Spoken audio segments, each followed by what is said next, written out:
On the 15th of July 1992, 23-year-old Rachel Nickell, a young mother out walking with her son, was savagely murdered on Wimbledon Common in southwest London. She had over 40 stab wounds to her body. It was a scene out of a horror movie. Within days, the murder was front-page news, with the press and public clamouring for her killer to be caught. It seems, rightly or wrongly, that there's a massive jolt to society, that life is much more dangerous than it used to be. The police would launch an audacious operation to trap the killer, an operation that would lead to an innocent man being charged with murder. The killing of Rachel Nickell was a crime that shook Britain.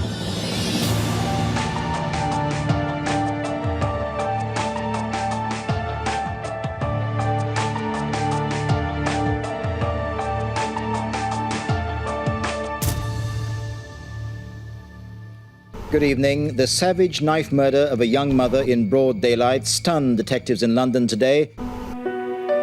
Rachel Nickell was 23 years old, with a life of promise ahead of her. She lived with her partner Andre and a 2-year-old son, Alex, in Balham, South London. On the morning of the 15th of July 1992, she was getting ready to take Alex for a walk. Less than 2 hours later, she would be dead, brutally murdered in a popular beauty spot. Across London, on the tough Alton estate in Roehampton, less than a mile from Wimbledon Common, local man Colin Stagg had woken up early and was preparing to take his dog for a walk. I initially did go on the common very early in the morning, just to walk my dog. I remember I had a very bad headache that morning, so what would have normally been quite a long walk, which was a daily thing, I only did a short walk, just around a little pond called Skio Pond, and then back home again. With his headache getting worse, Colin decided to take some painkillers and settle down on his sofa to sleep it off. The time is around 9:25. As Colin slept, Rachel, Alex and their dog Molly had set off across the common for a stroll through the trees. As they enjoyed the early summer sun, they were totally unaware of the killer stalking them. The area of the common, as I recall, I mean, it was really quite wide open. I think the area had some tree cover around it, but essentially this was broad daylight. This was not an area you would think twice about going to. She was killed on a path which was well frequented, probably less than 200 yards from an open green area on Wimbledon Common where mothers were walking their children.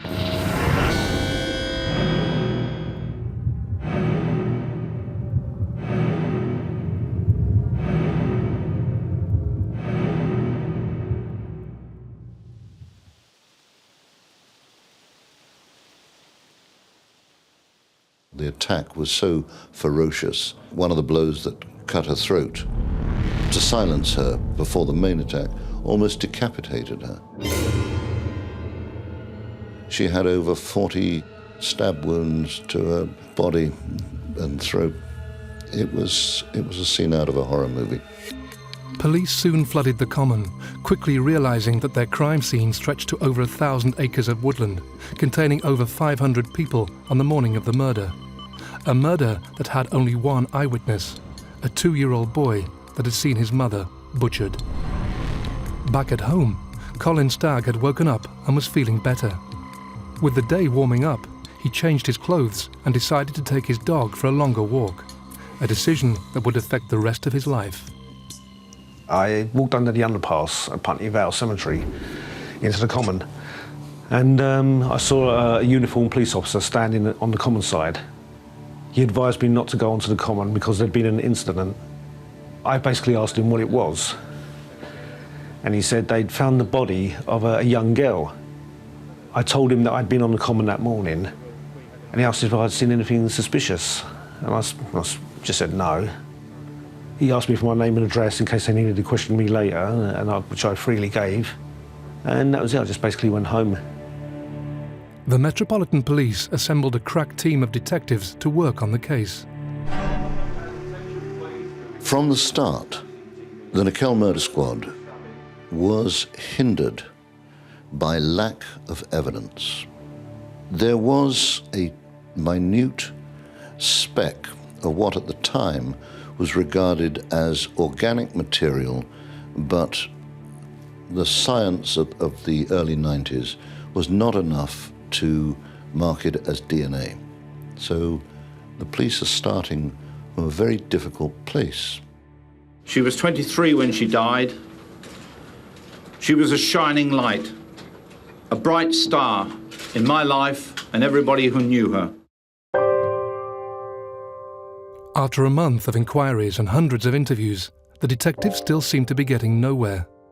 They couldn't even categorically say whether Rachel's killer was male or female.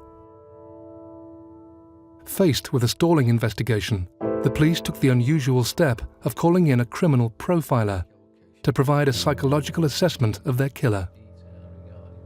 In the UK, psychological profiling was new. I was very personally cynical about what a profiler could offer, although not dismiss it. They're not going to be able to name the killer. What they might be able to do is put someone in a bracket and say, well, this type of individual is the sort of thing they could do. The man the detectives turned to was Paul Britton, a renowned criminal psychologist who had worked on several high-profile cases in the past, including the abduction of Stephanie Slater. Working hand-in-hand with the inquiry team, Britton was asked to profile Rachel Nickell's killer. There were two profiles written, one which I guess we might call a demographic profile, someone between 20 and 30 with isolated hobbies who probably lives on his own and probably doesn't live very far from the common. And the second one was this so-called sexual fantasy profile where he talked about the sort of things the offender would be interested in, which was sexually sadistic fantasies, and he actually listed some of these. Would be interested in knives and the occult and that type of thing. The profile provided by Mr. Britton bore an uncanny resemblance to Colin's own life.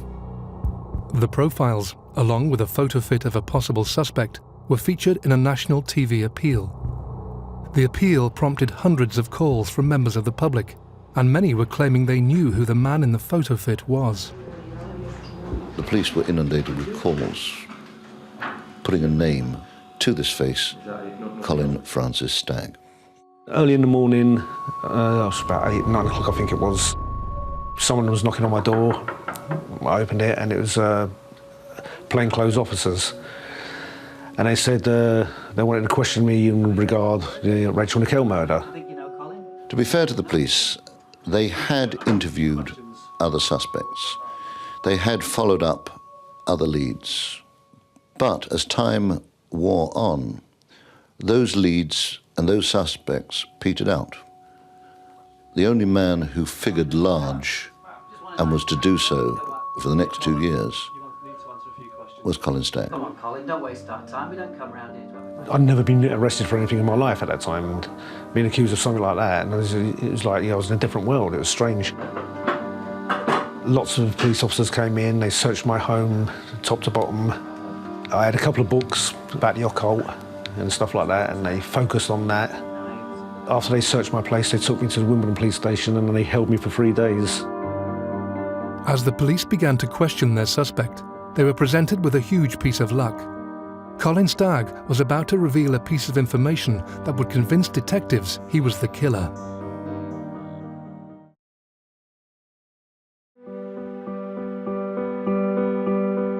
On the 15th of July, 1992, Rachel Nickell was walking with her 2-year-old son Alex on Wimbledon Common. In a few short minutes, a laughter-filled stroll in a popular beauty spot would be turned into a scene of horror. Her son, ripped from her arms, would be the only witness to the dreadful attack. The image of her, the beautiful blonde model, is an iconic image now, and it seems to speak to the loss of innocence of a period of time when a young woman couldn't take her child out in the middle of the day on a summer's day. So it became one of these cases that put incredible pressure on the police. Faced with an almost complete lack of eyewitness and forensic evidence, the police asked criminal psychologist Paul Britton to devise a profile of the killer. This profile, along with a well-publicised photo fit of a suspect seen near the murder site, led to the spotlight falling on local man Colin Stagg, who lived a few minutes' walk from Wimbledon Common. I can see why Colin Stagg rose to the top of this inquiry. He almost offered himself up, quite frankly.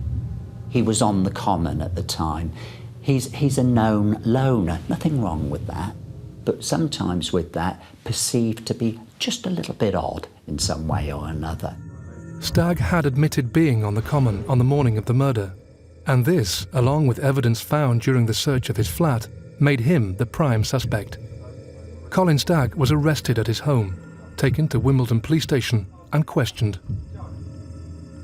I'd never been arrested before for any crime, and it was very, very scary.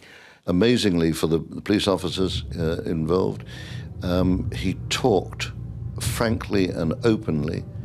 He didn't deny anything, but other than to insist that he had not murdered this young mother. As police continued to question Colin, a search of past incidents on the Common delivered a breakthrough.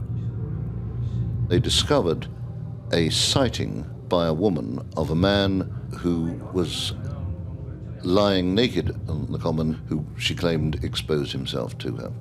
Basically, I was just doing nude sunbathing, which I did in regular spot every summer, and it was an area used by nude sunbathers. I pleaded guilty to it because I thought, well, basically, I've been advised to by my solicitor, and I just wanted to get out of there. I didn't want these things to drag on, so I thought, get rid of it. I got a fine for £200, and after that, I was released after 3 days. That decision was to have long and lasting effects on the case and his life. By naively admitting to the indecent exposure charge, Colin Stagg fueled the police's notion that he possessed the characteristics laid down by Paul Britton's profile of the killer. As Colin returned to his life on the Alton estate, where he assumed the traumas of the past months were behind him for good, a seemingly innocent search for companionship years before the killing of Rachel Nickell would come back to haunt him. I think it was about 2 years prior to the murder of Rachel Nickell. I answered a dating advert for friendship, and so I wrote a letter to Julie Pines. We got on okay, we chatted on the telephone at first, and we seemed to be okay. And then, being a normal red-blooded man, I thought, this could go a bit further. So I just chanced my arm, really, and wrote her a sexual letter. It was just of a mild sexual fantasy of meeting a woman in the open air, getting on together and having sex together in the open air. And she kept that letter for 2 years, and she contacted the police when I was arrested for those 3 days, and that was it. And the police, once they read that letter, and of course Rachel Nickell was murdered in the Woodlands, they seemed to find a connection with that. After a detailed examination of the letter from Julie Pines, the police were now even more certain that Colin had murdered Rachel Nickell. They were still, however, completely unable to prove it. Faced with an ever-mounting pressure from both senior officers and the public, the inquiry team hit upon a daring idea. It was believed, now we know hugely problematically, that it would be useful to get an undercover operative in there to evaluate whether Stagg had any guilty knowledge of the case. The inquiry team wasted no time in recruiting a star female undercover officer known during and after the operation as Lizzie James. With her in place, and after lengthy consultations with Paul Britton, Operation Edzell, as it was codenamed, began. The carefully concocted plan, made with the approval of senior Metropolitan Police officers and lawyers, was that Lizzie should write to Colin and earn his trust in the hope that he would reveal some intimate knowledge of the crime. I received a letter from a woman calling herself Lizzie James, and she claimed that she was a friend of Julie Pines, and she had read the letter and she found it interesting, and she wanted to get to know me. The first letter was something like, Dear Colin, you might remember a lady called Julie Pines. Dear Colin, I hope you're not offended by this intrusion, as we've never met before. Julie was fairly closed-minded. I'm a lot more open-minded, and basically I want to start a dialogue with you. Of course, Stagg, 30-year-old guy, getting a bit of attention from a woman, writes back. Dear Lizzie, thank you so much for your letter, which I read with great interest. We struck up a conversation. I sent letters to her, she'd send letters to me. I'm sure your fantasies hold no bounds, and you're as broad-minded and uninhibited as I am. Some of the early letters by Stagg show his degree of naivety, where he talks about making parsnip wine and we'll go out on the veranda and have our parsnip wine and I'll kiss you and cuddle you, and it's all pretty benign stuff. And then in a very significant letter that she writes back, she says, I need you to show me what a real man is. The things that happened when I was with this man were not what normal people would like. And even though these things are bad and I feel guilty, I can never forget how exhilarating they made me feel. Now, there's only so many ways you can take that, so unsurprisingly, in the next letter, Stagg plays back that exact verbatim sentence. I'll show you who a real man is. And then in the next letter, Lizzie James writes back, I need to feel defenceless and humiliated. And guess what? In the next letter, Stagg uses those exact terms, defenceless and humiliated. In all my letters, I would always say, is this the kind of thing you mean? Is this the kind of thing that you like? If not, I apologise, you know, because I was a lot younger, never had a real sexual relationship with a woman, so I would have told any woman anything what they wanted to hear if I thought I was going to have sex back then. The exchange of letters continued, and the content quickly became more sexual and violent. To the detectives, it seemed Stagg was playing right into their hands. Encouraged by the results, they decided to take the operation a step further and have the couple meet. I remember the day clearly. I thought she was late. Then I saw this woman, long blonde hair, quite attractive. So I said, you know, excuse me, are you Lizzie James? And she said she was, and she realised who I was. Nice to meet you. So, you got here all right? You found it all right? Yeah, eventually. Sorry if I'm a bit late. And that was the first meeting we had. His first encounter with Lizzie was not the private affair that Colin had hoped for. The park was full of undercover officers, watching every move he made, each of them fully aware that one of their colleagues was meeting with a supposed sadistic killer. Over lunch, Lizzie James wasted no time in appealing to what the team thought was Colin's dark side. That's when she told me she had a dark secret. I've got quite an extreme appetite for some things. Her ex-boyfriend was into black magic and stuff, and she claimed that she had done a human sacrifice of a pregnant woman and a baby. Yeah, we did. And things got pretty heated, and yeah, we screwed around. At first I thought, oh, she's a nutter, you know, she's off her head, but she was very attractive. And again, all I was thinking about was like, yeah, you know, just in one ear and out the other. Ever eager to impress Lizzie, Colin responded to her dark secret with a violent fantasy of his own. It wasn't long before their exchanges turned to the murder on Wimbledon Common. I told her, I think I was on the second or the third meeting, that I had been arrested for the Rachel Nickell murder. And she found that very exciting. Lizzie James wanted me to be the murderer. She said she could only be with a man who could have committed that crime and to have sex with that man. And I just kept saying, no, sorry, it's not me. You know, I kept apologising and saying, you know, sorry, it's not me, I didn't do it. Throughout the entire operation, Colin Stagg never once suggested he had anything to do with the Nickell murder. But despite this, the sexual content of his letters to Lizzie James were exactly what Paul Britton and the police thought they would see from the killer. On the 17th of August 1993, Stagg was rearrested on suspicion of murder. Myself and my solicitor, we sat in a room being interviewed by the police, and they were reading some of my letters out that I'd written to Lizzie James. Not only do you want to befriend this certain lady, what shocks me is what you're prepared to do to her as well in the name of fun. Have a look at that one.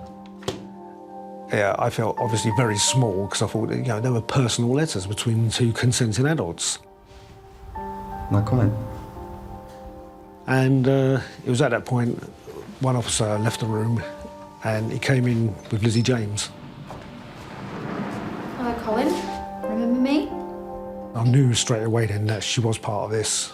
I couldn't say anything, because I was just saying no comment all the time. But what I really wanted to say was like, well, you fucking started this, You wrote to me, I didn't write to you. So that was it. And then I was charged with the murder of Rachel Nickell. With their prime suspect safely behind bars, the murder squad celebrated a job well done. However, what they didn't and couldn't know was that for the past months, all their efforts had been focused on the wrong man.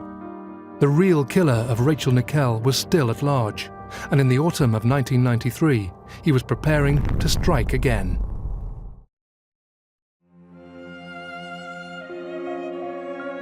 Detectives investigating the murder of Rachel Nickell on Wimbledon Common in 1992 had spent over a year hunting her killer. With the help of a criminal profiler, the police had launched an audacious undercover operation to trap their prime suspect, Colin Stagg. A female plainclothes officer had befriended Stagg, and through a series of letters and meetings, the police had amassed evidence they felt proved him to be the killer. Now, with Stagg charged with murder and remanded in custody, the detectives could prepare for the trial. However, what the inquiry team didn't realise was that they had been focused on the wrong man.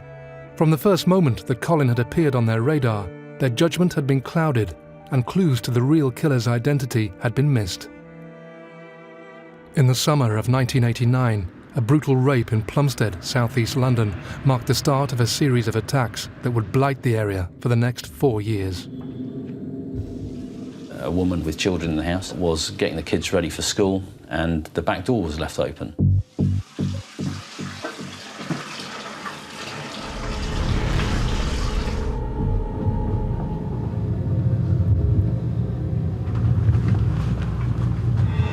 She turned around after drying her hair to see the offender standing there with a knife, threatening her and threatening to attack the children if she didn't comply. And that rape was the first of what became known as the Green Chain Rapes, which was a series of attacks along Green Chain Walk in southeast London. These rapes went on for a number of years and no one was caught for them. Tragically, the Green Chain Rapes could have been stopped after the first attack. The police received a call about the Plumstead rape in August 1989. The caller was the rapist's mother, and her son had just confessed to her. His name was Robert Napper. He confessed to her that he'd raped a woman, and his mother took him at his word and went to the police and said, "Look, my son's confessed to raping a woman. Has anybody been raped recently around Plumstead Common?" The police checked their records, but in what would be a tragic oversight, no trace of an attack could be found. Had the crime been properly investigated, one of the worst killers in British history could have been stopped in his tracks. Robert Napper is one of a very unusual and small set of offenders, mercifully rare, that really are, well, it's basically known as a sexual sadist, a sexually sadistic killer. There's some suggestion that he was abused before the age of 10, and apparently by someone quite close to him, although specifically who that is, we don't know. I think what's significant about him as a child and as an adult is this isolation. Isolation from his peers, isolation from friends, and isolation from family, which got more and more extreme also throughout his criminal career. We also know that he had Asperger's, which is a learning difficulty as well, which probably added to that isolation. The Green Chain Walk, a tranquil series of linked parks in southeast London, was, during the early 1990s, the scene of some of the most terrifying rapes London had ever witnessed. The attacks would continue for months, increasing in brutality, until in the early summer of 1992, just weeks before Rachel Nickell would be killed, Napper would attack a woman walking with a child. Napper jumped out at her, pushed her to the ground, tried to strangle her in front of her child and brutally raped her while she pleaded for him not to kill her. The similarities between this and the Nickell murder a few weeks later, when you look back on it, are so stark. But it didn't seem to be picked up at the time. I mean, hindsight, as we say, is a marvellous thing, but it was very similar, and the crucial thing was she had her child with her. Not only were the green chain attacks not linked to the murder of Rachel Nickell, a lack of thorough police work ensured that Napper was free to carry on his reign of terror. Twice he was asked to give a DNA sample after his neighbours positively identified him from a photo fit of the green chain suspect. In both cases, he didn't turn up at the police station. Incredibly, he wasn't pursued. In November 1993, 16 months after Rachel Nickell's killing and with Colin Stagg awaiting trial for murder, London was rocked by news of another terrible crime. What has shocked police is the ferocity of the murders. A senior officer said Sam Bissett's injuries were horrific. Samantha Bissett and her 4-year-old daughter Jasmine lived together with Samantha's boyfriend Conrad Ellum in Plumstead, southeast London. Samantha was a very strong personality. Before she had Jasmine, she was quite wayward. But then when she had Jasmine, it gave her more focus in life, I guess. And she was a very devoted mother. I should remember Jasmine, she's an adorable little child. I mean, she was a lovely girl. I'd take her to the swings and she'd just think it was brilliant. She'd just think it was an amazing day out, just going to the swings for a couple of hours and, you know, she was so happy. As Samantha and Jasmine carried on with their lives, what they couldn't have known was that Robert Napper had already begun stalking them. She never had curtains, you know, and sometimes she'd walk around the flat naked.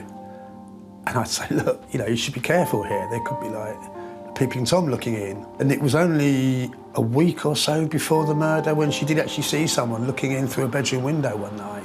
I think after that she was a bit more careful, but I guess it's too late by then.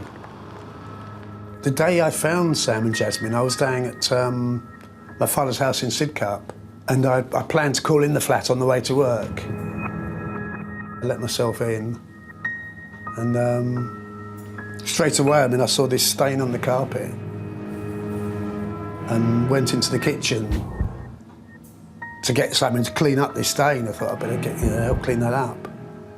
And all the kitchen was in chaos, where Sam's clothes had been pulled out of the cupboard and the floor was just carpeted with clothes. And then walked into the front room and saw, I mean, Sam had actually been covered over, so there wasn't much to see, but I'm standing there looking at this little pile of clothes and all the bloodstains and things, and it took quite a while for me to sort of actually grasp what had happened. And then thought, well, what about Jasmine? I felt bad that I hadn't even thought about it. I thought I'd phone the police without even checking on Jasmine. I thought she might still be alive. Jasmine was in the bed with the covers over her. And for a second I thought maybe she's still alive, but then there was no movement, she wasn't breathing. So then I phoned the police. The investigation into the Bissett murders was headed up by Detective Superintendent Mickey Banks. Well, when I first got there, it was a block of council flats. Scenes of crime people were already there. I was given access to the place, went through, and to be met by this horrendous scene. It was, I would say, the most gruesome scene I've ever attended. You know, I did 32 and a half years. I'd never seen a scene like that, or an accident, or anything as bad as this. Obviously, the body had been left there to be displayed, as if to say, look what I've done, look what I'm capable of, and I immediately thought, this has got to be some nutter. As scenes of crime officers examined the flat, they began to piece together what they thought had happened. Sam's going about her business with Jasmine in the house, and there's a knock on the door. At that point, a very sudden, violent attack takes place where Napper immediately stabs her with a knife, takes her into the lounge, and then commits some horrific acts of mutilation on her. Very shortly after that, also rapes and murders Jasmine, a 4-year-old girl. So a really horrendous and horrific offence. One of the first things that struck Mickey Banks was that his case could be linked to the green chain rapes. To test this theory, he enlisted the help of the criminal profiler who had worked on the green chain rape inquiry and the Rachel Nickell murder investigation, Paul Britton. The amazing thing about Paul Britton's involvement was that he was involved as an advisor on the green chain rapes. He was an advisor on the Bissett murder, and he was an advisor in the Stagg case. And at no point does he talk about the possibility of them being linked. And he worked on all three cases, and Napper walked through all three of them, completely unseen. By early 1994, there were 3 different police inquiries running in South London, all independently and unknowingly investigating the crimes of one man, Robert Napper. The Green Chain team had ruled out Napper as a suspect for being too tall. Tellingly, they had not pursued him when he had twice failed to provide a DNA sample. Mickey Banks had also invited the Rachel Nickell murder squad to Plumstead to discuss whether their respective crimes could be linked. They'd already charged Stagg, and they were convinced that they had the right man. This was the attitude I got from their officers when they came to visit us, and we discussed both cases, but they would only tell me what they wanted me to know. They were convinced Stagg was their murderer. It was as simple as that. Paul Britton, the one man who had intimate knowledge of both cases, reinforced the lack of a connection between the Nickell and Bissett murders. I think Mickey Banks says to Paul Britton, are they not linked? And Paul Britton says, no, they're not linked because it doesn't have the same degree of frenzy. And my answer to that is, well, it's pretty simple, that if you've got a victim inside a house and in a confined area, you can do more or less what you want with them, and you can express whatever weird sexually deviant fantasies you have. Meanwhile, the Bissett murder squad had received the break they had been waiting for. In a twist of fate, the fingerprints of victim Samantha Bissett were uncannily similar to those of Robert Napper, and in the first sweep of the crime scene, they were assumed to be the same prints. However, a re-examination had spotted the differences, and detectives now had a fingerprint of their killer. There was a fingerprint found which matched about 6 or 7 points of Napper's fingerprints. This was found on the balcony outside the address, and was subsequently found to be partially comparable to him. He became a very good suspect for us. The police had his fingerprints on file from a number of different offences. So as soon as they realised that these were someone else's prints, they looked on their computer and his name came up. Not only did Robert Napper appear in the system, it emerged after his conviction that police files were littered with clues that pointed to him being a depraved sex offender. Clues that were, at the time, largely ignored. Robert Napper had cropped up on the police radar at least 8 times before he murdered Samantha Bissett and her daughter. And I think most significantly is in 1992 when he was arrested for stalking a civilian employee at the police station in Plumstead. And police went round to his flat and searched his flat. They found an A to Z with pages marked in it of Plumstead Common. Marked and annotated in the side were comments about women being covered up in cling film and women being abused and violent acts towards women. They didn't make any links with the Green Chain rapes, with anything else. And then he was released and there he was back on the streets again. Thankfully, the detectives investigating the Bissett murders 2 years later were more attentive, and Mickey Banks and his team spent months assembling evidence against Napper.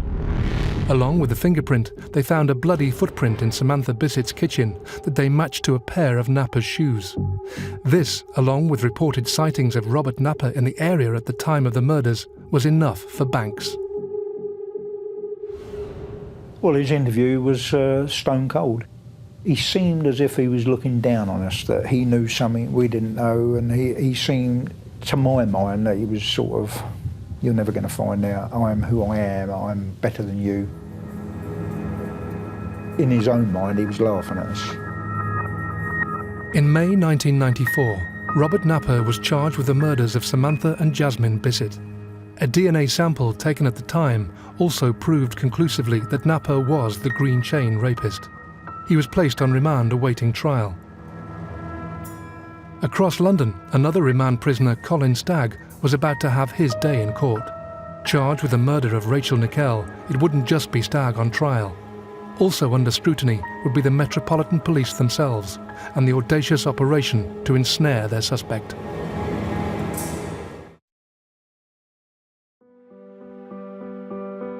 In July 1992, 23-year-old mother Rachel Nickell was murdered on Wimbledon Common. Detectives investigating the horrific crime used a female undercover police officer to befriend prime suspect Colin Stagg and earn his trust, in the hope that he would either confess to the crime or reveal evidence that he was involved. After 28 weeks, Operation Edzell, as it was known, ended with the police confident that they had gathered enough evidence to prove Stagg was guilty. Charged with murder, he was remanded in custody, awaiting trial. After 14 months on remand in Wandsworth Jail, Colin Stagg arrived at the Old Bailey. Going up into the courts is a very frightening thing. I mean, especially if you know you're innocent. The police and the prosecution seemed quite confident with the material they'd got. And yet I was talking to sort of experienced court reporters and other crime correspondents who were sort of looking at each other thinking, how are they going to get away with this? Colin's defence team had employed a series of experts to analyse Operation Edzell and its findings. They quickly realised it was littered with problems. In my analysis of what Stagg revealed, there is actually nothing very unusual at all. There are several pathways that Stagg tries to satisfy Lizzie James, where he'll say, you know, I'm kind of interested in this, are you? I'm so glad that you like my letters and that you too are as broad-minded and uninhibited as me. I can't wait to read some of your fantasies. And he's trying to feel out what she's kind of interested in. And of course, where he hits gold is where she reinforces him, if you like, and throws him a bone every time he says something which is either violent or sexually sadistic. I believe I will only ever feel fulfilled again if I meet a man who has the same history as me. He talks about another man using a knife on a woman, on the common. And then, of course, bingo, the inquiry team think this is exactly what we thought we'd see. But it's a completely self-fulfilling prophecy because they only saw what they wanted to see by virtue of only reinforcing those elements that got them there. After listening to the evidence against Colin Stagg, the judge in the hearing had decided that enough was enough, and he wasted no time in throwing out the evidence from the undercover operation, dismissing it as a honey trap. As the detective in charge of that, you could not have listened to the judge's words and be in any doubt that he was not only dismissing the case, he was seriously angry about the way in which Colin Stagg had been led. With their case in tatters, the Rachel Nickell murder squad were left to reflect on the events of the past 2 years. The team had taken over 4,500 statements, and the inquiry was said to have cost over £3 million. Despite the murder investigation being at the time the most expensive in British criminal history, the squad were left with nothing.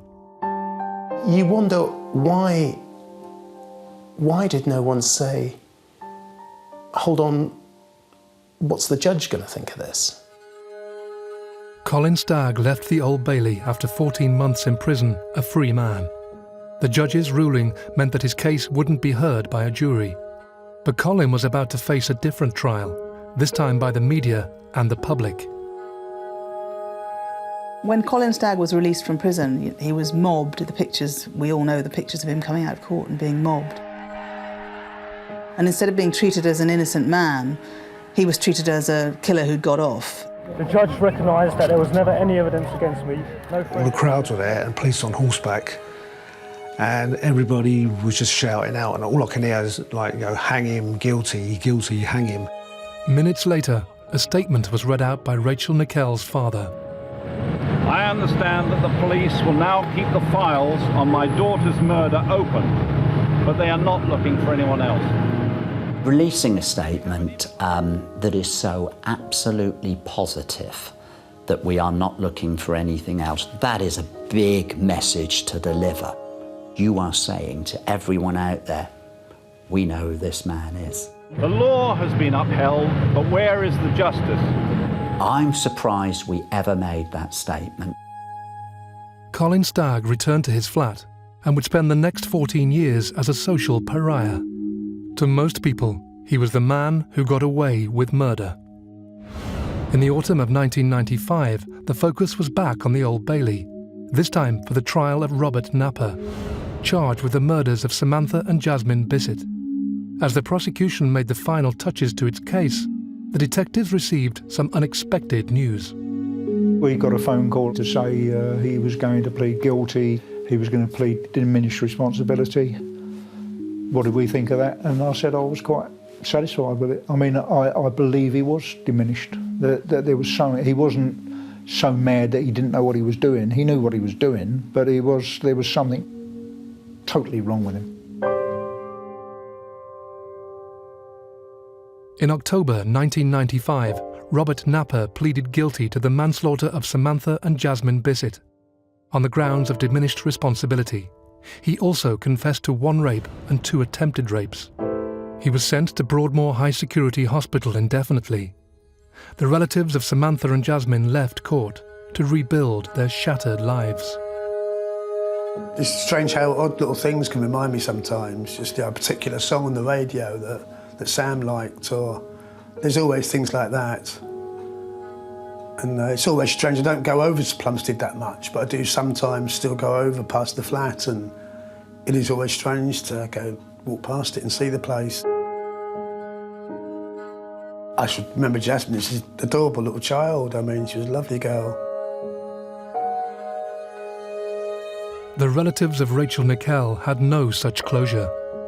It would be another 7 years until a breakthrough in the case was found. In 2002, a case review team began poring over the evidence amassed in the decade since Rachel's murder. Every witness statement was re-looked at, and known offenders and possible suspects were re-examined.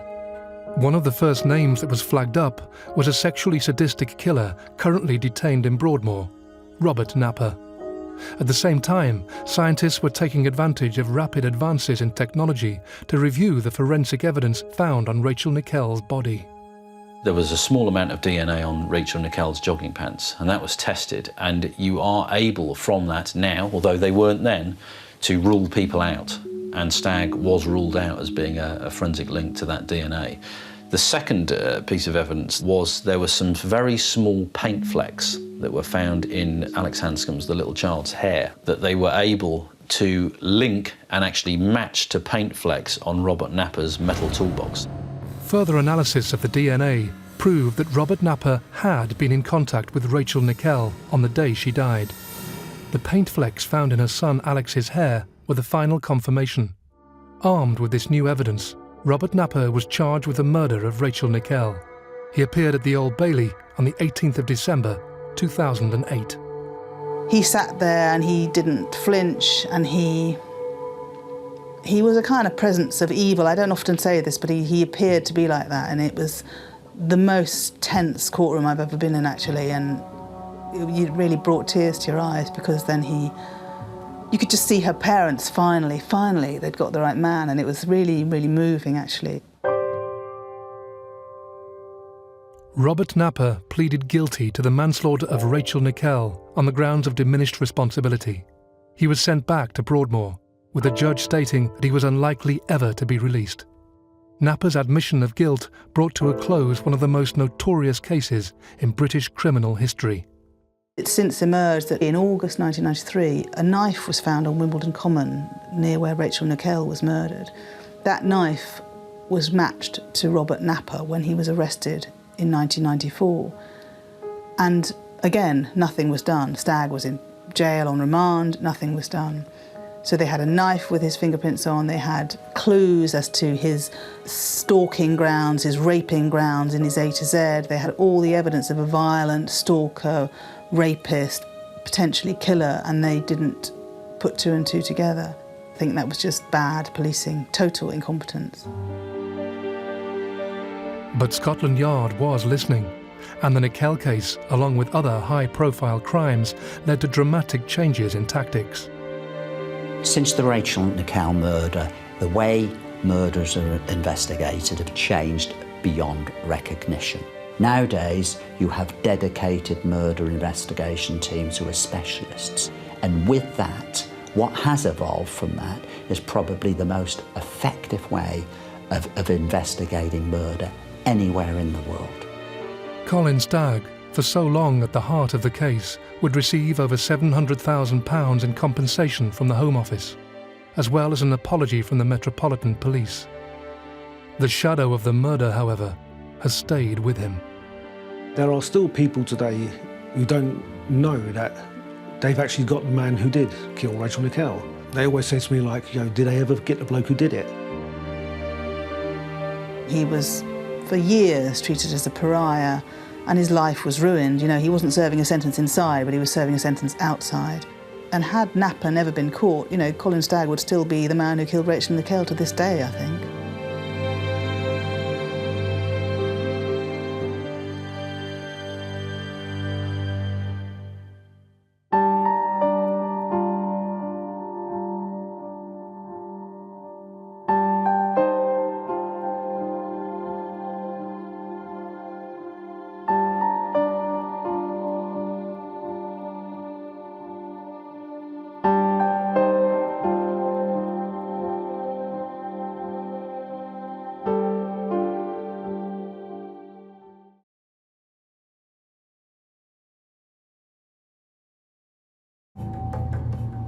I've witnessed with my colleagues here an appalling and evil act perpetrated against the people of Northern Ireland.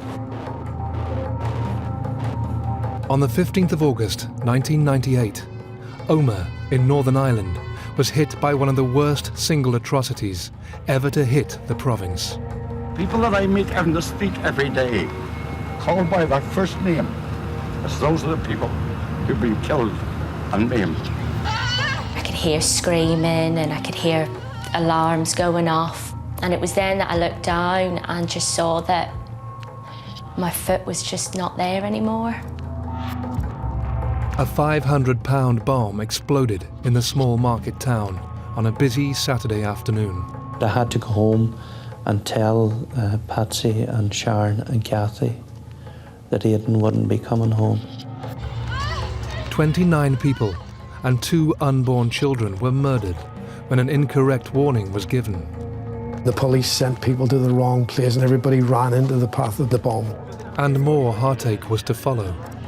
I don't know where the bomb's going. There'll be a bomb in the next few days. The revulsion was so visceral against the real IRA that they practically went out of business themselves. The tragedy in Omagh and the controversy surrounding it still run deep to this day, making this a crime that shook Britain.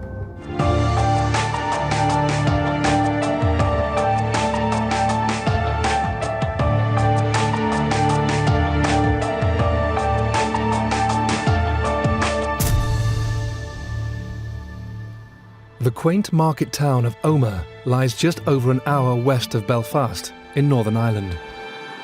It was never really one of those places that you felt scared or that you saw evidence of the Troubles, really. It was a small, quiet little market town and everyone seemed to get on.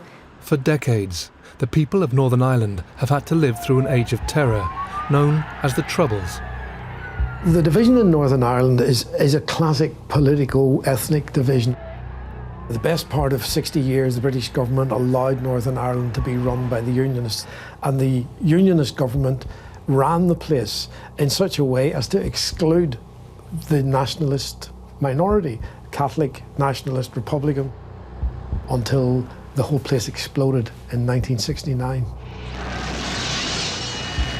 What followed was one of the largest conflicts in the history of the United Kingdom, with residents from both sides of the divide affected by the relentless battling and bloodshed. For 40 years, every child here knew the sound of a bomb, and some children could tell you the difference between an AK-47 and a British SA-80. The nationalists want to unite with the rest of the people in Ireland and be governed as a single entity in the island, whereas the Unionists feel they will be overwhelmed in such a government and that their only security of maintaining themselves as an entity is the union with Britain. And if that union is threatened, they believe they will be overwhelmed. Remarkably, though, a political milestone was reached in the spring of 1998, which was to change everything. We had the signing of the Good Friday Agreement in April, which I think set a lot of people's minds at ease that here at last we don't need to worry anymore about bombings or shootings. we've got peace, and that's, as parents, that's what we were very happy about, the fact that we didn't need to worry about our children when they went out. 4 months on from this historical landmark, the people of Omagh were enjoying a summer's weekend. Suzanne Travis was back home on a break from university. For some reason, we must have had a lazy morning and we just took our time. We had to go to town that day because my mum was taking me into the travel agents to get my ticket to go back to Liverpool in September. And so we decided that we would just go in the afternoon that day. We done the shopping, we came back home, and when I came into the kitchen, I said to my wife, "Is Aidan up yet?" And she says, "Oh yes, he's upstairs changing his clothes to go down the town to buy a pair of jeans." My eldest son, Clive, and I, we played in a pipe band. On Saturday, we went to Glasgow and we were competing. Everything was going fine, beautiful day. A lot of people from the Omagh area were there and we were talking to a lot of people. As Stanley prepared for the competition, his wife Anne was back in their hometown, getting ready for a shift at the local clothes shop. Meanwhile, Michael, Suzanne and their families settled into their weekend. And Omagh was gradually filling with people. With 2 weeks left of the summer holidays and a festival parade later that day, the town was bustling. He said he was going to pick up his friend and go down the town and buy the jeans. I even remember telling him where to park the car so that it would be the handiest to the town centre. I always remember as he walked up the hall for the last time, he looked back and he says, "I won't be long." We went into town. The first place we went was the travel agent and we booked my ticket. Then I remember we went into a clothes shop and my mum bought me a few bits and pieces for going back to college. As Suzanne and her mum strolled around the shops, Aidan and his friend arrived in town. As Market Street began to fill with shoppers, Anne was busy at work when some terrifying news triggered a chain of events that would change Omagh forever. The police came in and told them to get out because there was a bomb. There was a bomb near the courthouse. So Anne and Geraldine, they walked down the town. And normally they would go down to the back of the car parks. We went over to a cafe and it was while we were having our lunch in the cafe that the police came in. I remember them being very panicked and said, "You know, you've got to get out, everybody out now. There's a bomb in the town." The time is just after 3 o'clock in the afternoon. We followed the crowd. The police were telling us to walk down to the bottom of the street, but people were very calm, you know, nobody was panicking. I think we probably knew that we thought we were safe, you know, that we were out of danger and the police had directed us down that end of the town. The length of time we were stood there, I think, started to become a worry for my mum. And I remember her turning around to me at one point and saying, "You know, Suzanne, I think should we just walk on now because they're not going to let anyone back up the town. We'll go and make our way home from there." She no sooner had the words out than it just went off.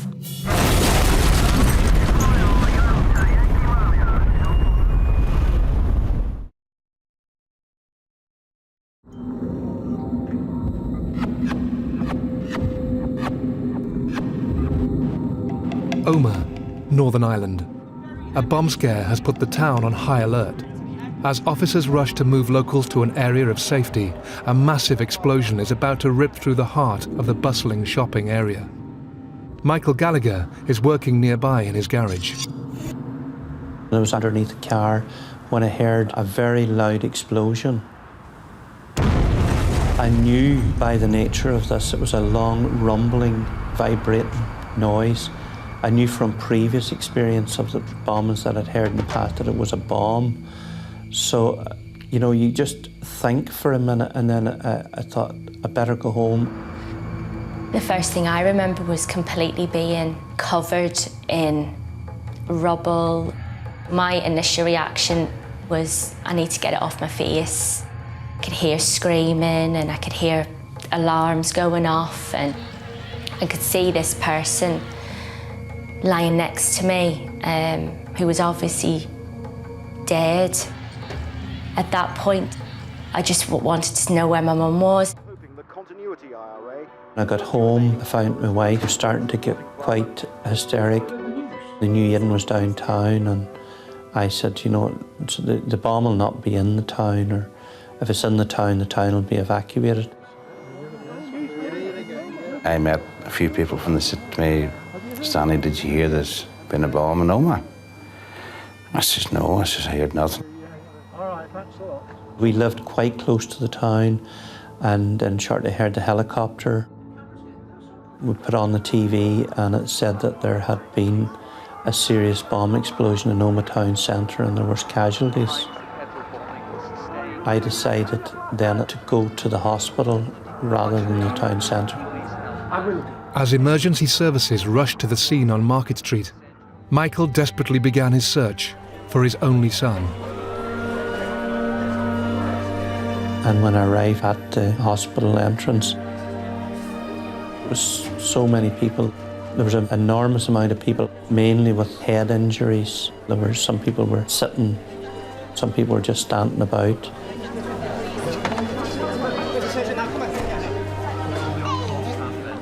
I didn't know the hospital that well. I just went into every room looking for Aidan. No one was expecting anything like that. Also, August is a big holiday time. A lot of our staff were off on leave. We had a weekend cover. You didn't really have time to activate things, so the casualties were arriving. Of course, people were just coming up in all sorts of vehicles. I didn't realise that the operating theatre was on the first floor. And I went into the theatre. It was just horrible. There were so few people in the hospital working and so many casualties. And I went through every part of the hospital and I couldn't find Aidan. Tyrone County A&E was now flooding with casualties and concerned relatives as weekend staff tried to take the strain of the disaster unfolding. There was a lot of shrapnel wounds from the car bomb, and lots of people had serious multiple fractures. We had people with really severe burns, people with major eye injuries, and lots of people who had amputations. Meanwhile, on Market Street, the scale of the catastrophic explosion was unfolding by the minute. The 500-pound bomb had been detonated in a vehicle at the bottom of the busiest street in the town, in the location where everybody had been evacuated to. I could see my mum in the distance and I thought, right, I've got to get to her, And so your initial reaction is just to push yourself up off the ground. And I didn't have the strength to do it. And it was then that I looked down and just saw that my foot was just not there anymore. And I hadn't felt a thing. Suzanne had been stood close to the blast and was badly injured. In the carnage, she was rescued from the rubble. I knew that I was losing a lot of blood. I thought, I just don't want to die, I'm going to die.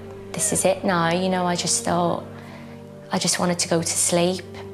But then the doctor came and he rushed me down to theatre. As doctors examine the extent of Suzanne's injuries, she remains unaware of her mother's fate. With no news from the hospital, Michael Gallagher decides to retrace Aidan's steps. I decided then to go to the place where I told him to park the car, and that was a point that I knew that we were in serious trouble. One of the cars was Aidan's, and I knew that if Aidan could have walked or phoned, he would have contacted us to let us know where he was. I almost collapsed at that point. As Michael's desperation intensifies, Stanley and his son, almost 200 miles away in Scotland, were trying to reach family and friends back home. I never thought once that Anne would be at the bottom of the town. I was beginning to worry because I says, you know, I mean, there's definitely somebody in here that I'll know. And this guy came over to me and he says, I don't want to alarm you, but he says, I think maybe your sister, Rosemary, who was a traffic warden, has been killed or injured. We then went back to the hospital, and in one of the wards, we found Aidan's friend Michael. He was very, very badly burnt, and I asked him where Aidan was, and he says the last thing he remembers is we're both walking down the middle of the road, and they were joking and saying, you know, we need to get out of here. It was like the shop front just exploded and he was thrown through the air. That was the last he remembers. As the evening drew in, pressure mounted to catch the perpetrators, and the Chief Constable of the Royal Ulster Constabulary, Ronald Flanagan, publicly and very definitely laid the blame with one group. I was there that day, and I want nothing more than to bring to justice those who committed this terrible crime. The sadness is, of course, we know who committed this crime. 3 warnings were given prior to the explosion, to Ulster Television, the police and the Samaritans, but each call led to confusion. They mentioned the courthouse in 2 of the phone calls. The phone calls were certainly not clear. In fact, they were deceptive. They didn't in any way aid the police to find the bomb. Officers were led to believe the bomb was going to be planted at the courthouse. They tried to clear the street as best they could. The result was complete and utter tragedy. People were actually moved with the best intentions towards the bomb car. As people tried to absorb this and find their loved ones, many relatives still had no definite news hours after the blast. Everybody was so worried. Somebody said, listen, your sister is not dead. She's been hurt, she's been injured in the bomb. My brother, he talked to me on the phone and he said, Anne's missing. There's no way that Anne would leave anybody in any doubt that she was okay. So I went to pieces then, naturally enough, and I just couldn't think straight. Anne McComb was now missing, having evacuated her place of work. As Stanley tried to take in the news, staff at Tyrone County Hospital were drawing up measures to cope with the sheer volume of people. Nursing staff from all over Northern Ireland appeared. If they'd been in the area, they just came. We were told that to try and ease the pressure on the hospital itself because it was being overwhelmed, that they would open the leisure centre to deal with relatives. So we were able to redirect everyone. There was lots and lots of people there. At one stage, I went up to the police and I said, you know, we've heard a lot about the injured because the lists were coming in, the people have been transferred to different hospitals. Surely you must have some news about the deceased. I think it was around 11 o'clock. Clive was with me when I took the call. Just confirmed then they identified Anne at the morgue. Clive knew. I didn't have to say anything. I mean, I can see it now, it was the worst moment in my life.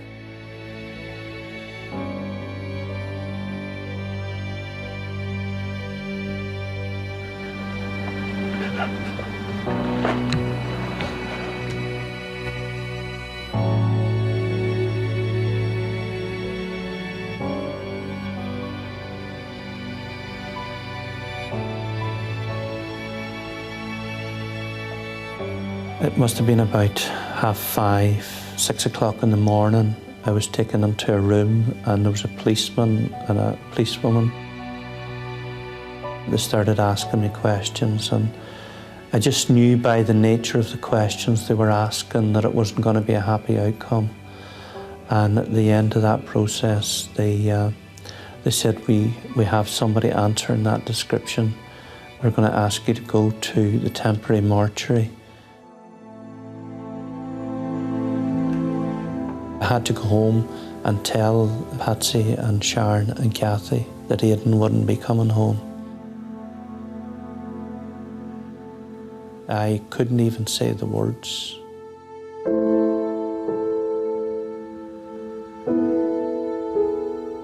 We just hugged each other and cried.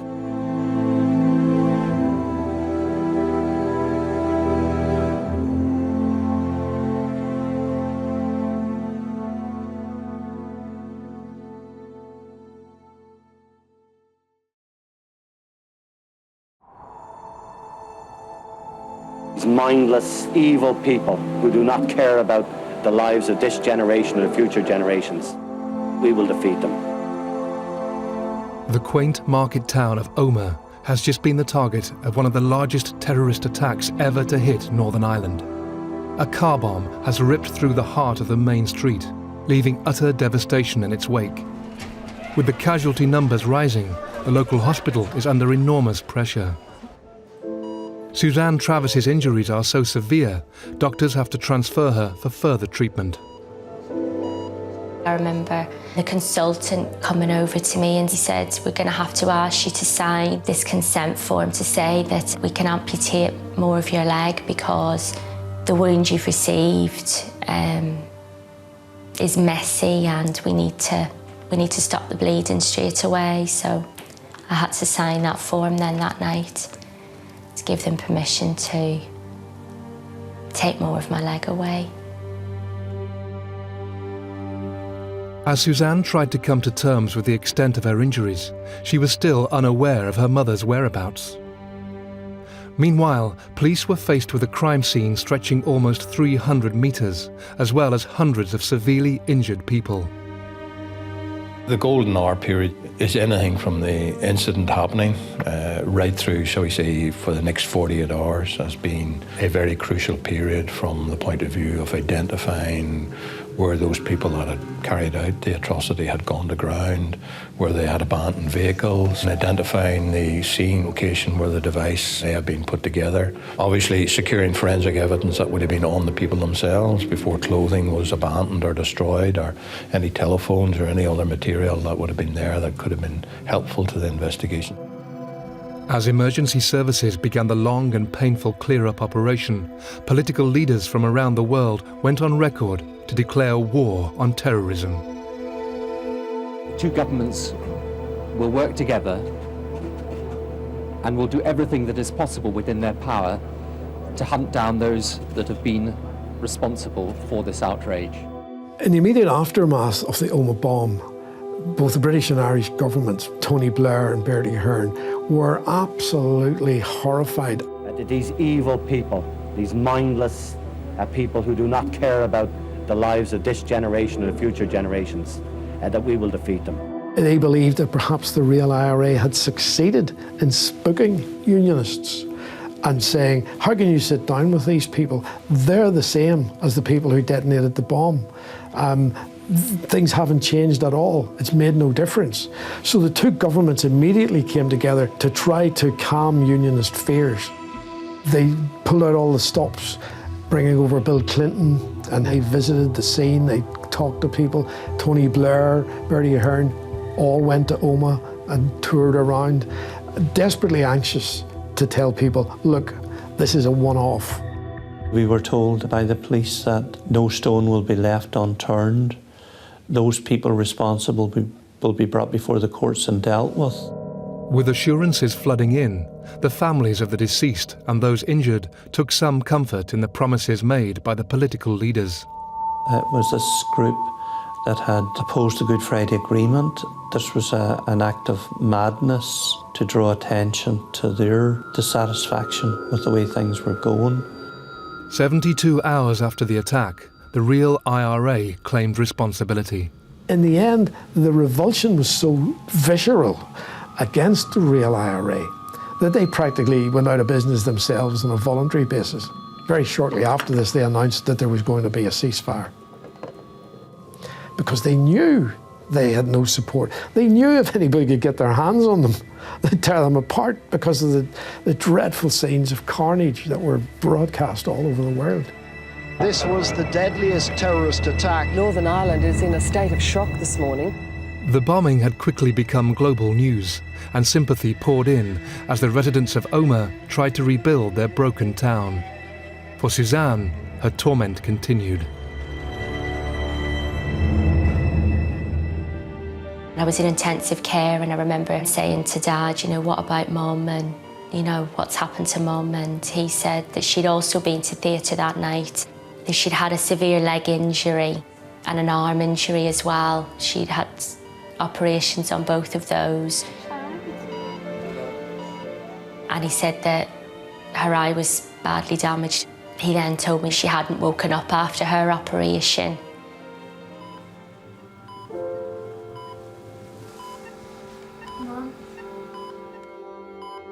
It was a week before we knew then that she had come out of the coma.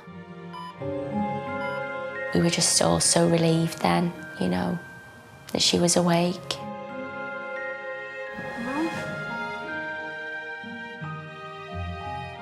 The road to recovery would be long and painful for Suzanne and her mother. They were among over 250 people injured in the blast. 31 victims, including a pregnant woman and her 2 unborn children, lost their lives. An arduous task now lay ahead for the police. The real IRA had claimed responsibility, but no individuals were being held accountable. Within the first 3 weeks of the investigation, had fairly well established who the main suspects were. By the following month, 12 men were hunted down and arrested, and key suspects began to feature. Republicans Liam Campbell, Seamus Daly, Michael McKevitt, Seamus McKenna, and Colin Murphy, all alleged members of the dissident group The Real IRA. And more information was to come.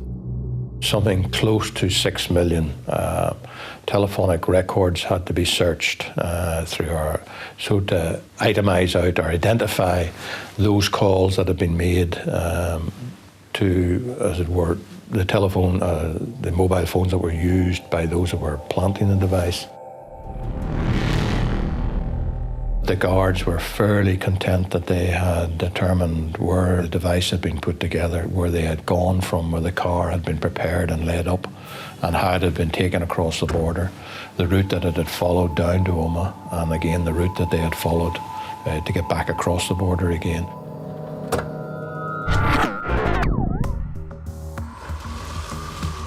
Evidence showing that the terrorists had travelled across the border meant police forces on both sides, the Garda Síochána in the Republic and the Royal Ulster Constabulary in the north, began their own investigations. We feel that there should have been not 2 separate investigations, but a joint investigation. That was not the case. These were 2 parallel investigations, and very often one side didn't know what the other was doing because of the lack of trust. The involvement of 2 police forces should have created some unity, but in reality it was fraught with problems. Following the initial arrest of 12 men, all were released through lack of evidence, and the investigation teams pressed on with limited leads. But 5 months later came the first breakthrough. The police charged Colin Murphy for conspiracy. Despite the possible breakthrough with Murphy's trial, the process was slow, and 2 years on from the massacre, victims and relatives were frustrated.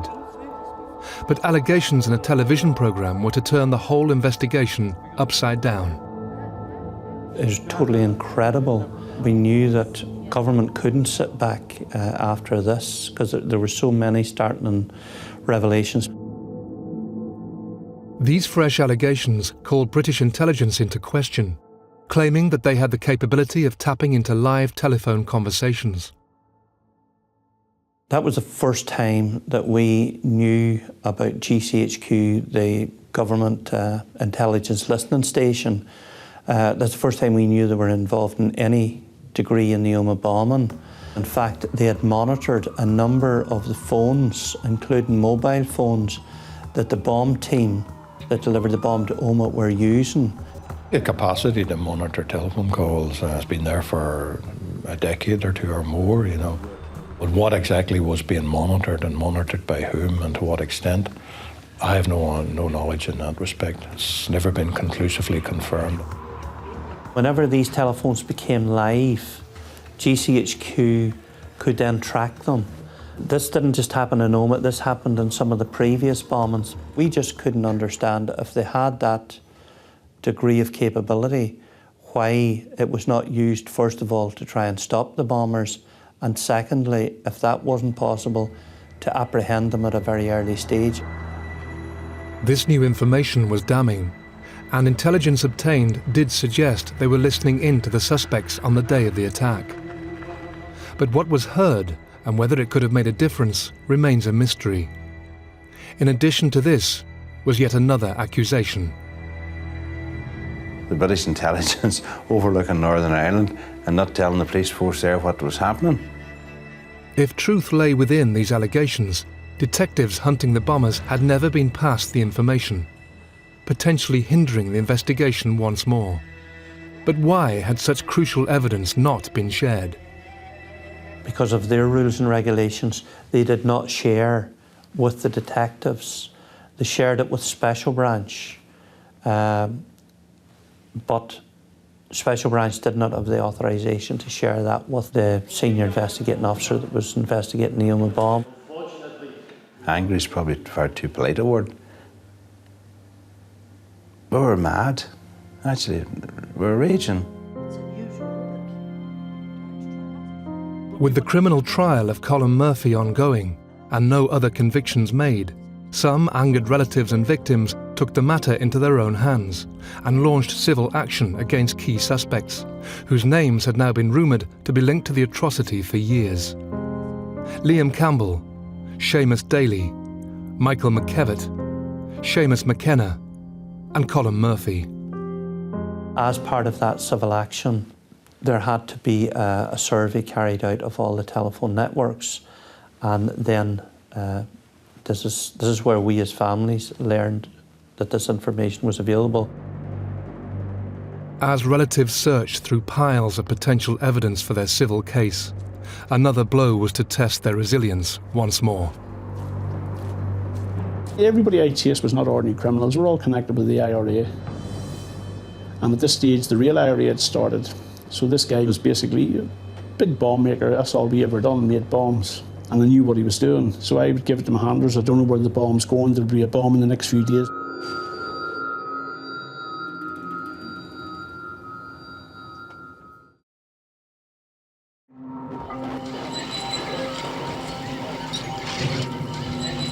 "250 victims have been wounded and 31 people murdered in a bomb explosion in Omagh, Northern Ireland.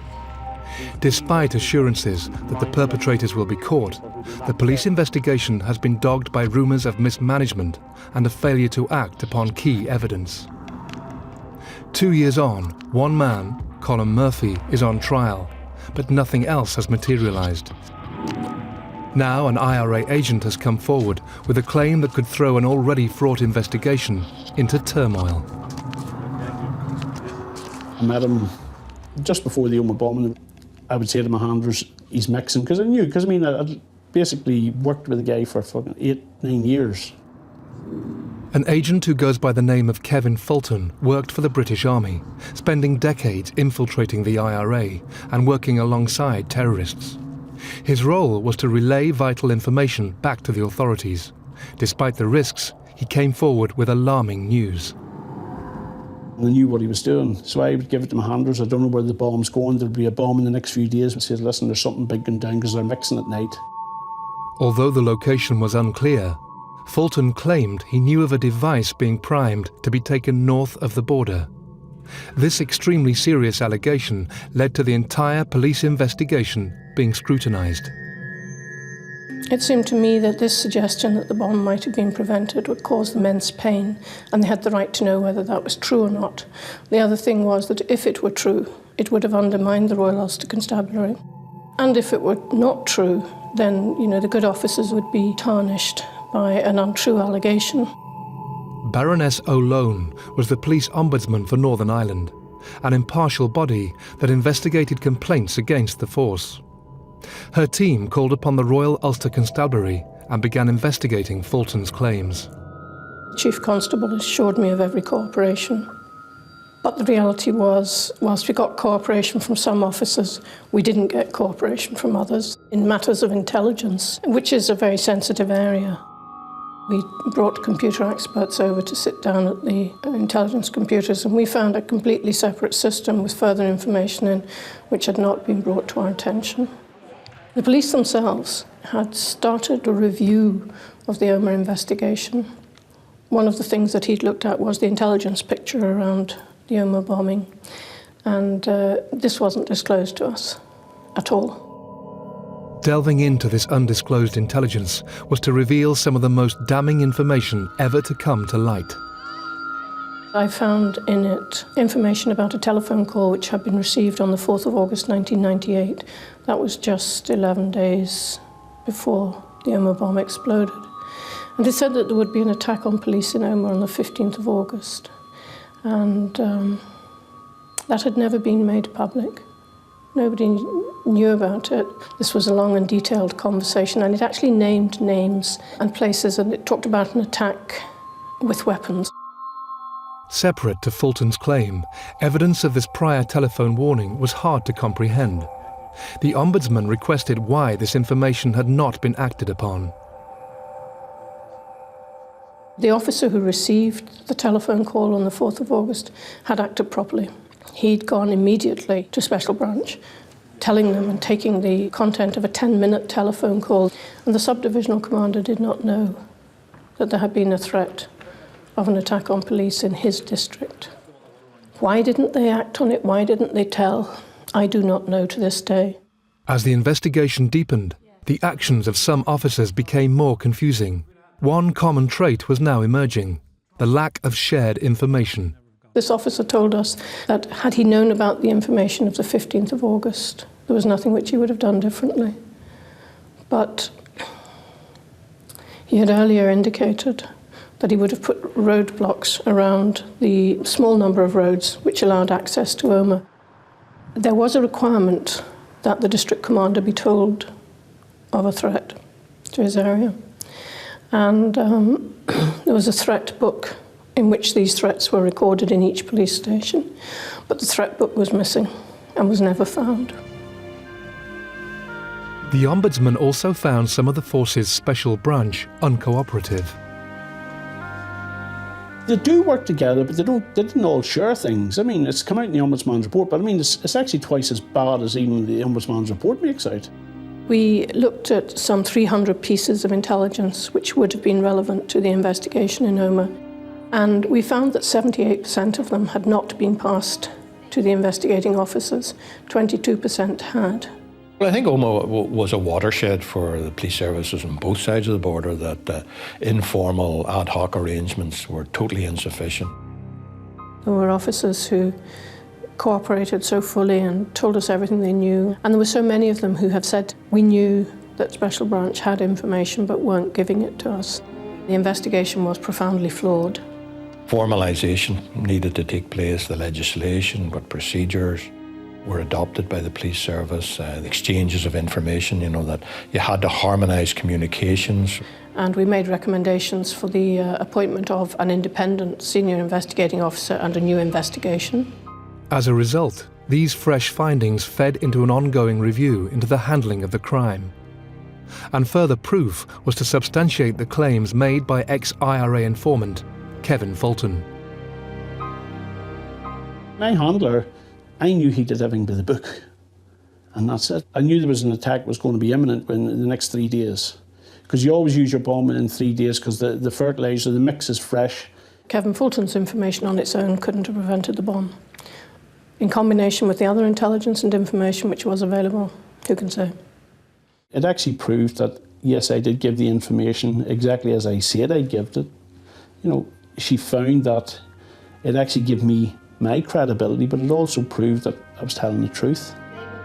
With the damning report complete, Nuala O'Lone had the difficult task of informing the victims and relatives of her findings. We were reassured that everything was going to be done. The truth was really completely the opposite story. It was the most difficult thing I've ever done in my professional career.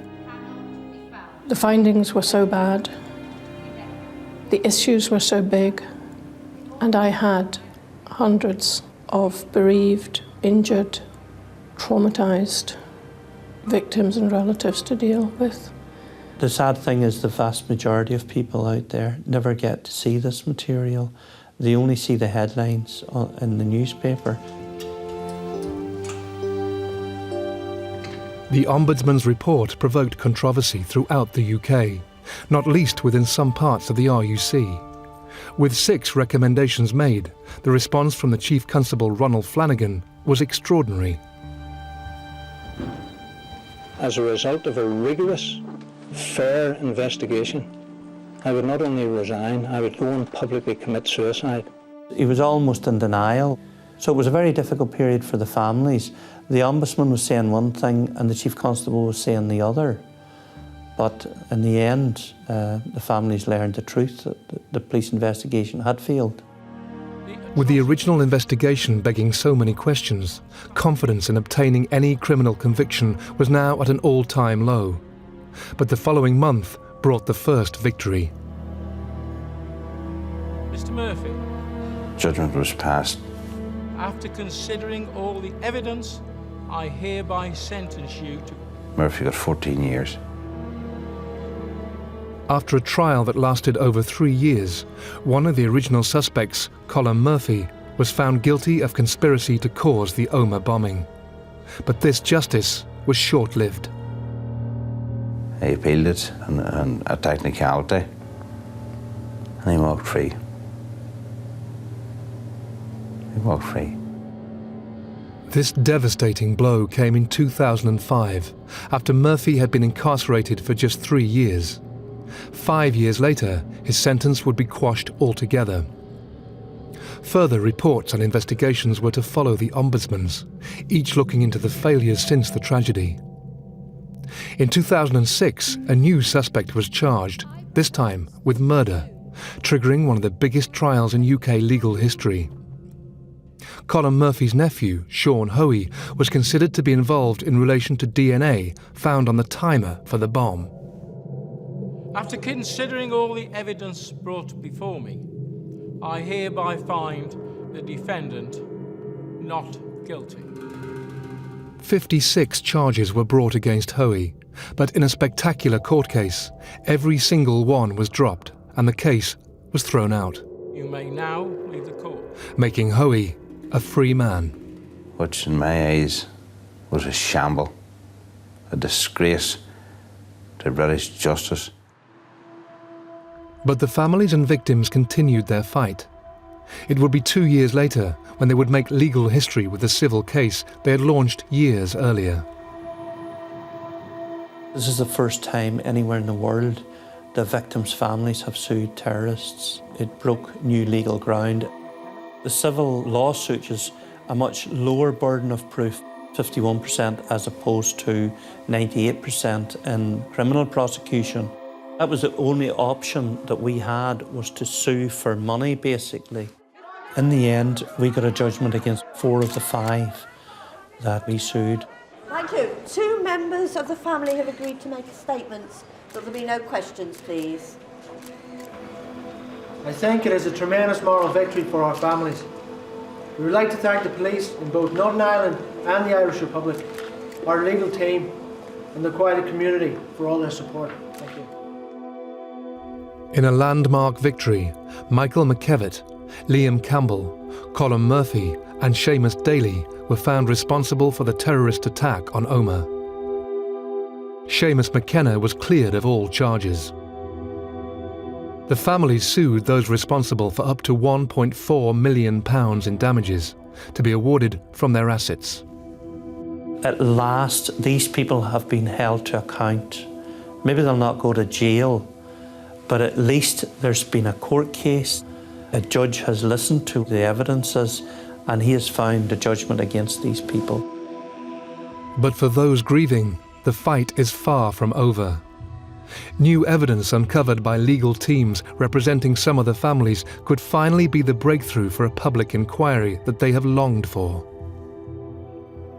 I have a right as a citizen, a British citizen, to know why my wife was murdered in Omagh when there was peace in Northern Ireland. Why was all this allowed to happen? I need an answer. A handful of suspects have now been held accountable for injuring hundreds of people and for the murder of 31 victims on that August day in 1998. But not one criminal conviction has yet been successful. I wasn't going to allow these people to stop me from doing what I wanted to do before this had happened to me. So I graduated with all of my friends. I got a teaching job in Liverpool. All of a sudden, my life turned a corner, really, and started to enjoy things again, and ended up meeting Martin, my husband, and we now have a little girl. So a lot of positives have come out of what happened. For Michael and Stanley, their fight continues, knowing that the pain caused by their loss may never go away. Anne was always smiling, always looking her best. And there was only one Anne.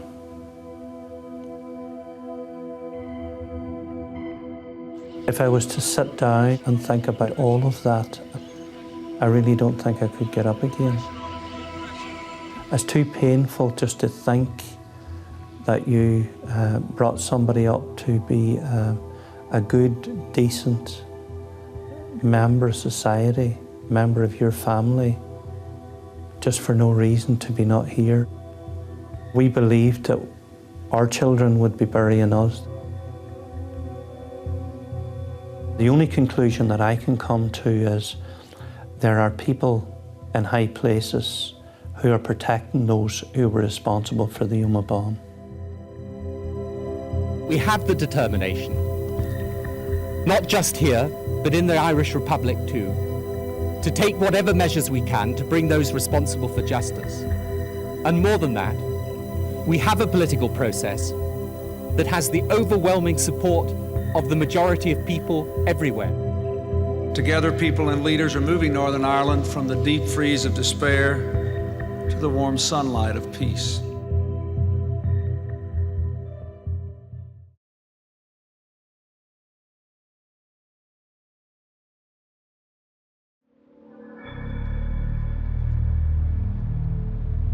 On the afternoon of Friday the 12th of February 1993, a 2-year-old boy disappears from a shopping centre in Bootle, near Liverpool.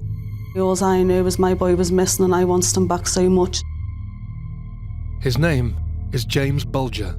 We had this unique and bizarre phenomenon of those chilling images of a child being led away by the hand by older children. I do recall watching CCTV and I knew straight away it was James. Despite a mass search to find him, nobody could have predicted the horrific outcome. They were able to get him onto the railway line, where they did the most unspeakable things to him. And the circumstances surrounding James's tragic death were incomprehensible. There's no way 2 10-year-olds could have harmed a 2-year-old. You know, it's just impossible. It was clear that this was something that no one else had ever encountered before in this country. A murder so evil, it ignited an unprecedented wave of fury throughout the nation, making this a crime that shook Britain.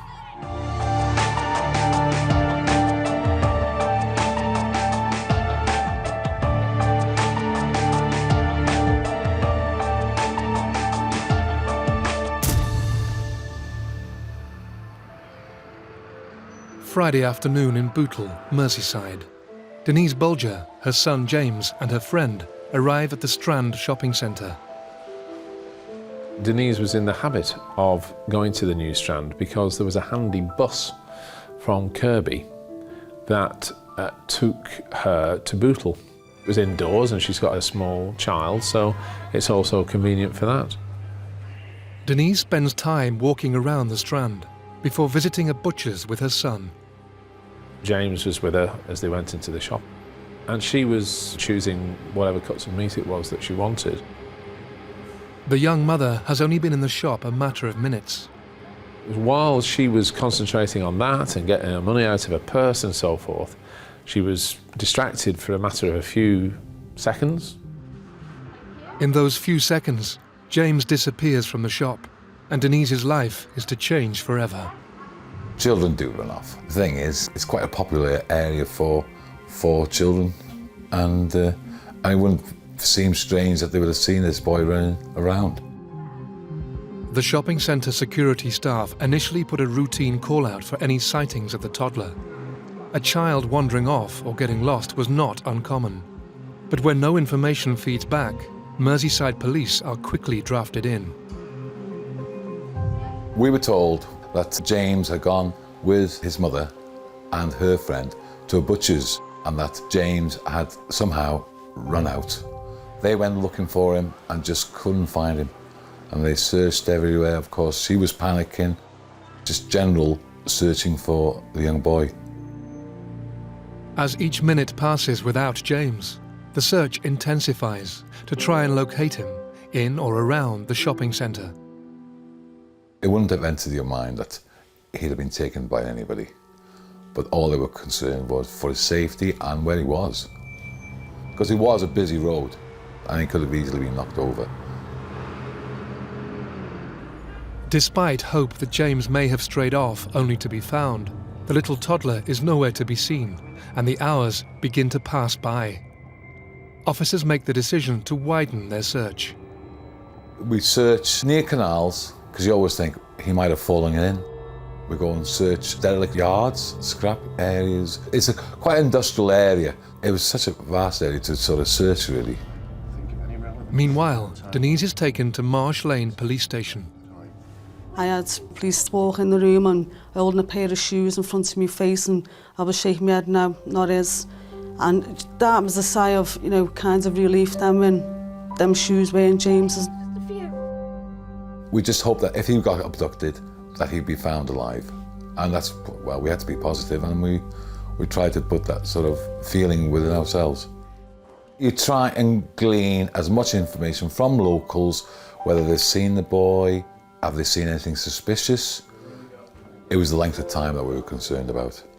The more time went on, you were concerned for his safety then, because 24 hours is a long time for a young, not quite 3-year-old boy. Yet the painful hours without James drag through into the following day.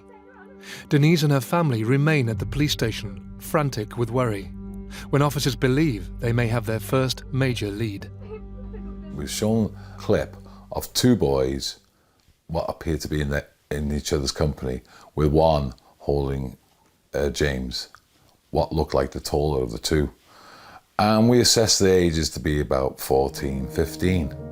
Although it wasn't clear, because the films get turned over by day, it's poor visibility. There were young children seen with James, and unfortunately the CCTV images were, of course, quite indistinct. And I knew straight away it was James. I thought, I've got a perfect chance of getting him back here. There was words going around that they could be classing him as a brother, brother that they've wanted, and they've probably got him in a shed somewhere feeding him sweets and looking after him. Denise tries to take some comfort in the knowledge that her son could be in the company of other children. It gave me a lot of hope, because them days, you didn't think that a child could hurt or harm another child. So I did believe I was going to get him back safe and sound.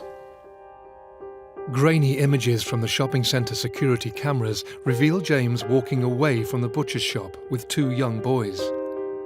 But the quality of the footage is too poor to identify either one.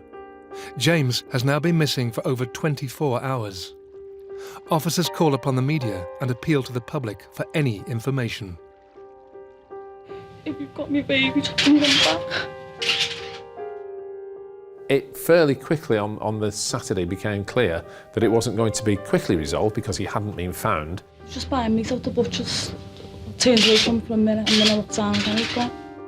Despite the press conference and CCTV images, no further news filters through. All the Bulger family can do is pray their son will be found safe. These boys had taken James, it appeared, from the New Strand. Were they playing some kind of game with him, perhaps? Was he being held hostage, or was he being kept by them somewhere as a playmate? Or had some harm been done to him? We had these two boys and we had to find them. It was assessed that we had to look for boys within an age range of 10 to 18, but we concentrated more or less looking at boys who were about 14, because that's what appeared on the screen. You interviewed local police officers and asked them who did they suspect that would be these children. I was unfortunately in an area where a lot of children were always in trouble, and there was a lot of names put forward. He wasn't with me and I wanted him back so much, and we were pleading for these two boys to bring him back. But despite the appeals and residents across the borough pulling together to search for James, the following day brings tragic news. I just remember Albert Kirby coming in and telling me the worst news I could possibly get. Protected under a police tent lies the body of a young boy, found this afternoon by children playing on a railway embankment.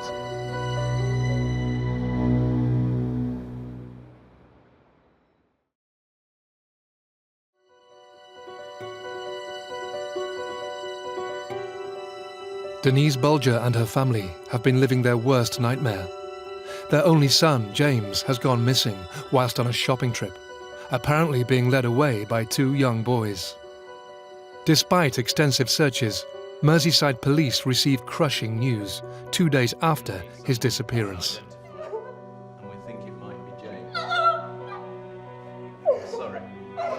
James' body was found on a Sunday afternoon on the railway line.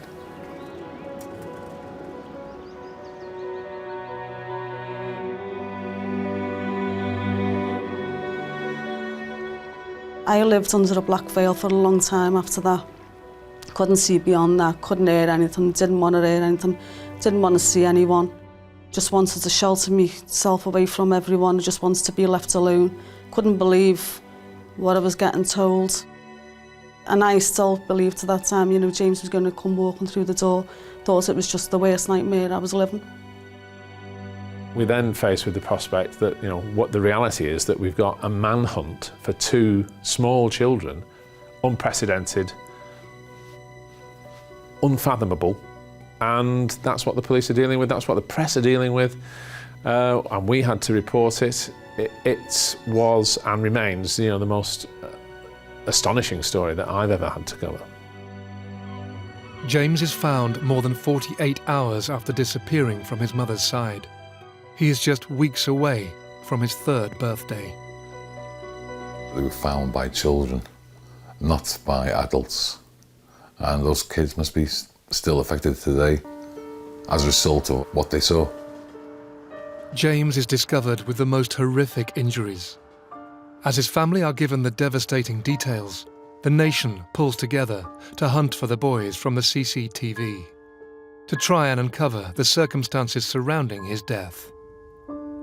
That moved the story to a new depth, shall we say, of shock and dismay, and by now the world's press were descending on Liverpool and the eyes of the world were on Liverpool. Emphasis is now placed on the grainy images of the boys James was last seen with. We spent some time trying to help enhance the CCTV images because the police at that time didn't have the computer technology that we in the media had. We'd never thought that the injuries that James had on him were committed by two 10-year-old boys. We were still looking at age range 14 to 18, you know, evil sort of children that could have committed it. Merseyside police are faced with limited leads. Along with a continued appeal for information, they release details on James's last steps. From where James was abducted to where he was found, it must be nearly 3 miles. A long way to walk a young child. But where James was found, they had to climb up the side of a railway bridge, which was very near to Walton Lane police station. And in fact, in the police station, you can actually see the railway line. And the address? Information from the public floods in, and less than a week after James's disappearance, officers are given crucial details that lead them to the doors of 2 young boys. Cheers, thank you. I was called to brief officers to arrest 2 young boys. One had been seen to have paint on his shoes. Paint, along with other items, had been found at the scene of the crime. A woman had come forward to saying that she knew this boy and that there was certain paint which sort of was connected with the paint that had been found on James. So I'd sent officers out to arrest Venables, and myself went down to arrest Thompson. Can we have a few words? Robert Thompson and John Venables are 2 10-year-olds from Merseyside, thought to be truanting from school on the day James went missing. A team of us went to Thompson's home. I had to actually get on my knees to be level-headed with him, sort of face to face, and told him what I was there for and the fact I was arresting him. And then he started crying. But it wasn't tears there. They were crocodile tears. I was taken aback a bit. Take this a bit farther. Both Thompson and Venables are taken to separate police stations to be questioned. After the second interview, he actually admitted that Venables had grabbed hold of James's hand. And then he went on, it was like stopping, starting. Yeah, I admit going so far with him, then I left him. And then when we produced other evidence, well, you've been seen on the reservoir talking to an old woman. Oh yes, after that, we just left him after that. And then, well, you've been seen after that. Yeah, well, once I'd been there, I left him there. And then subsequently, we got onto the railway line. And that's the investigation, so the questioning was regarding that. He denied doing anything, but blamed it on Venables. And of course, we heard that Venables was blaming everything on Thompson. Lawrence Lee was John Venables' solicitor at the time. He was a little boy. Butter wouldn't melt. There was no way that you'd have thought that he'd committed a murder. My feelings began to change after the second interview, because in the first interview he just went on about how he'd been in a part of the city well away from the Strand. And then he said, "We weren't in the Strand. We never grabbed a kid, Mum." And I thought, oh my God, and the walls were caving in at that point.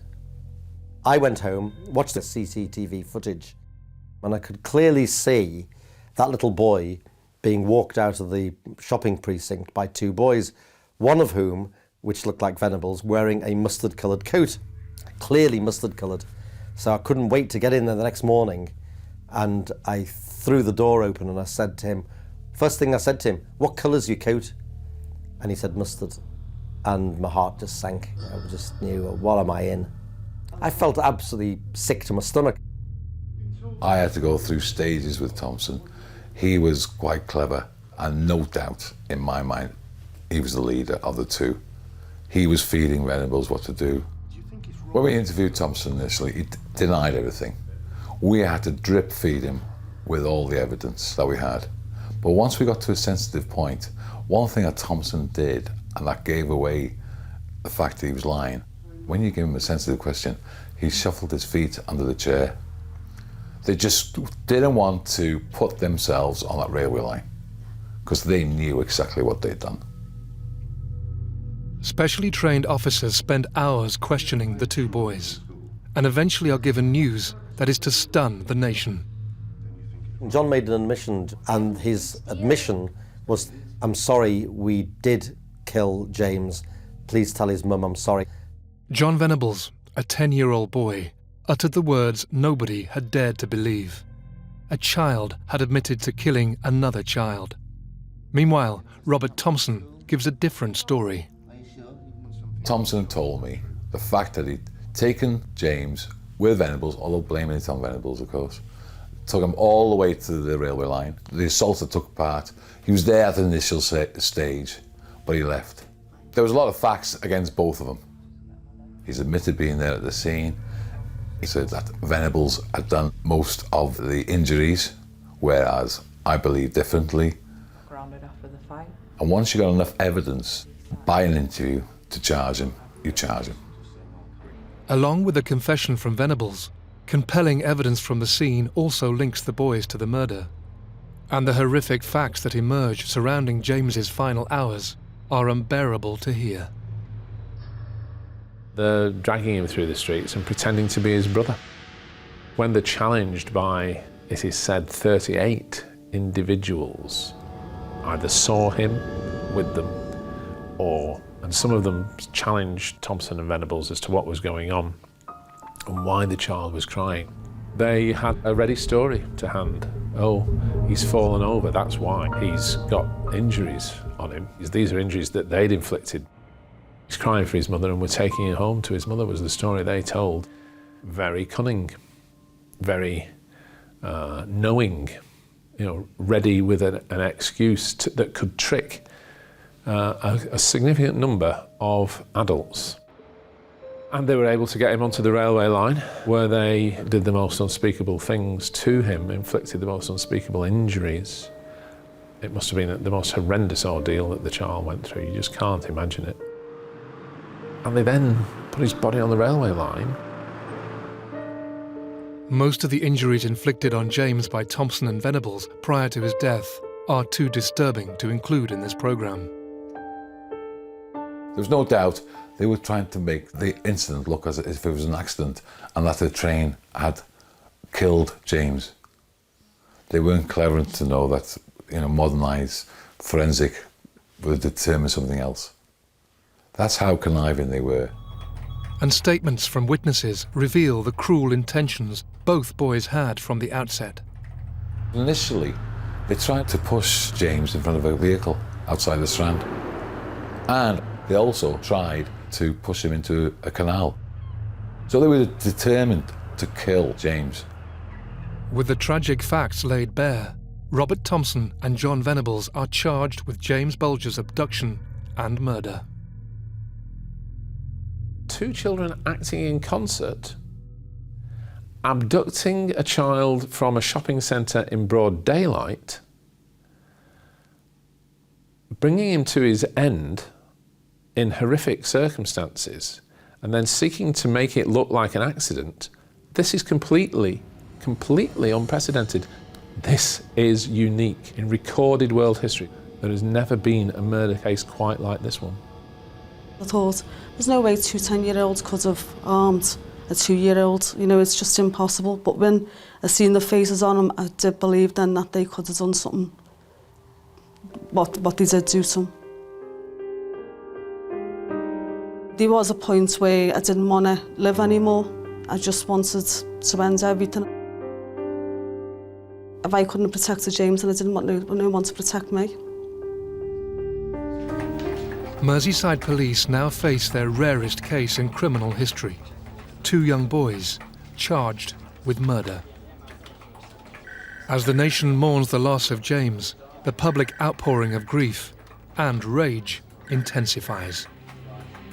The first appearance in the juvenile court was mid-Feb, because I can never forget that day and the scenes outside the court. Feelings were running incredibly high in Liverpool, in the world at that time, because it's a natural human reaction. We don't expect children to harm children in this way. And so there is some kind of innate human reaction against it, which in some people was demonstrated by wanting to go and stand outside Bootle Magistrates Court and act as a baying mob.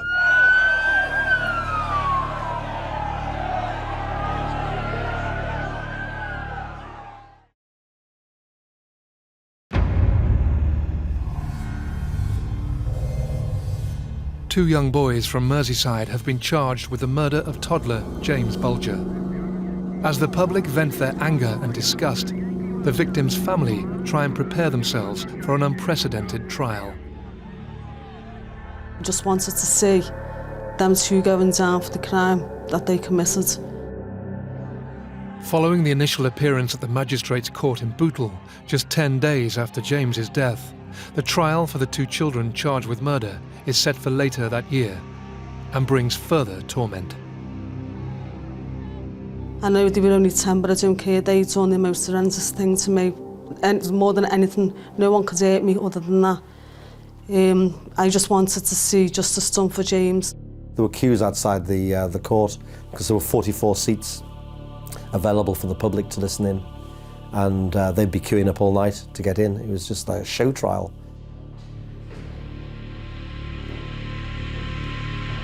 The dock was too low because they couldn't see over the rails, so the dock had to be raised by 18 inches. So they put a false floor in so they could see over the rails. Your Honour.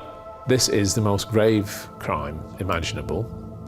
I think it would be bizarre if we did not put criminals who carry out the most serious crimes above the age of 10 through a judicial process, because it would be an outrage to the public, really, if they were not seen to go through a proper judicial trial. And should therefore tried as one. There was never any question that this case had to be committed to the Crown Court, because nowadays they have a grave crime argument, and if a juvenile or a youth is involved in a crime that is grave, it has to go to the Crown. But the age of criminal responsibility is different in different countries, and at that time, in the whole of the British Isles, it was 10. It's right to be 10, and it was 10, and they had to be prosecuted. In a highly charged environment, details leading up to the abduction of James are brought to the fore. It was half-term, and John was put in charge of the school gerbils, and he was very excited about that, and he was on his way to school to pick them up when he, by chance, bumped into Thompson, who said to him, "Let's go robbing," right? Not killing, let's go robbing. And they went off to the Strand, and they were messing around. They had to be back at a certain point in Walton for 7 o'clock. I think John's mum was going to the video shop, and they were bored. And it was suggested by Robert, apparently, let's grab a kid. John Venables had abandoned his gerbils, gone with him, and they grabbed little James, and they walked him around for hours. They took a route through Everton. There was a lady with a dog, and they asked where the local police station was, and they could have gone into Walton Lane police station, and of course they didn't. And they took him up on the railway, and the rest is tragic history. There has got to be some psychological analysis of a child of 10 to establish whether they fully were aware of the gravity of what they'd done. And I think with these two, I think they did know what they'd done was completely wrong, but I think they ended up feeling very sorry for themselves and not sorry for James, and not sorry for the hurt and agony that it inflicted on his family. And the disturbing part about it is that they've never apologised to Denise or Ralph. The high-profile trial of Thompson and Venables lasts 17 days, finally drawing to a dramatic conclusion.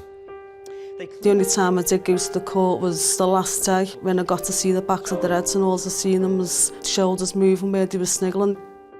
They showed no remorse whatsoever. I think if I'd have got hold of one of them that day, I think I would have done him harm. I sat about 10 yards away from Venables and Thompson, and when it returned, when they said they were guilty, Venables knew straight away and started to cry. Thompson looked at me and just glared at me, and I just glared back at him. And then he realised that Venables was crying, so his behaviour changed and he started to cry, but I couldn't see any tears. That's how evil, in my mind, I thought Thompson was at that stage.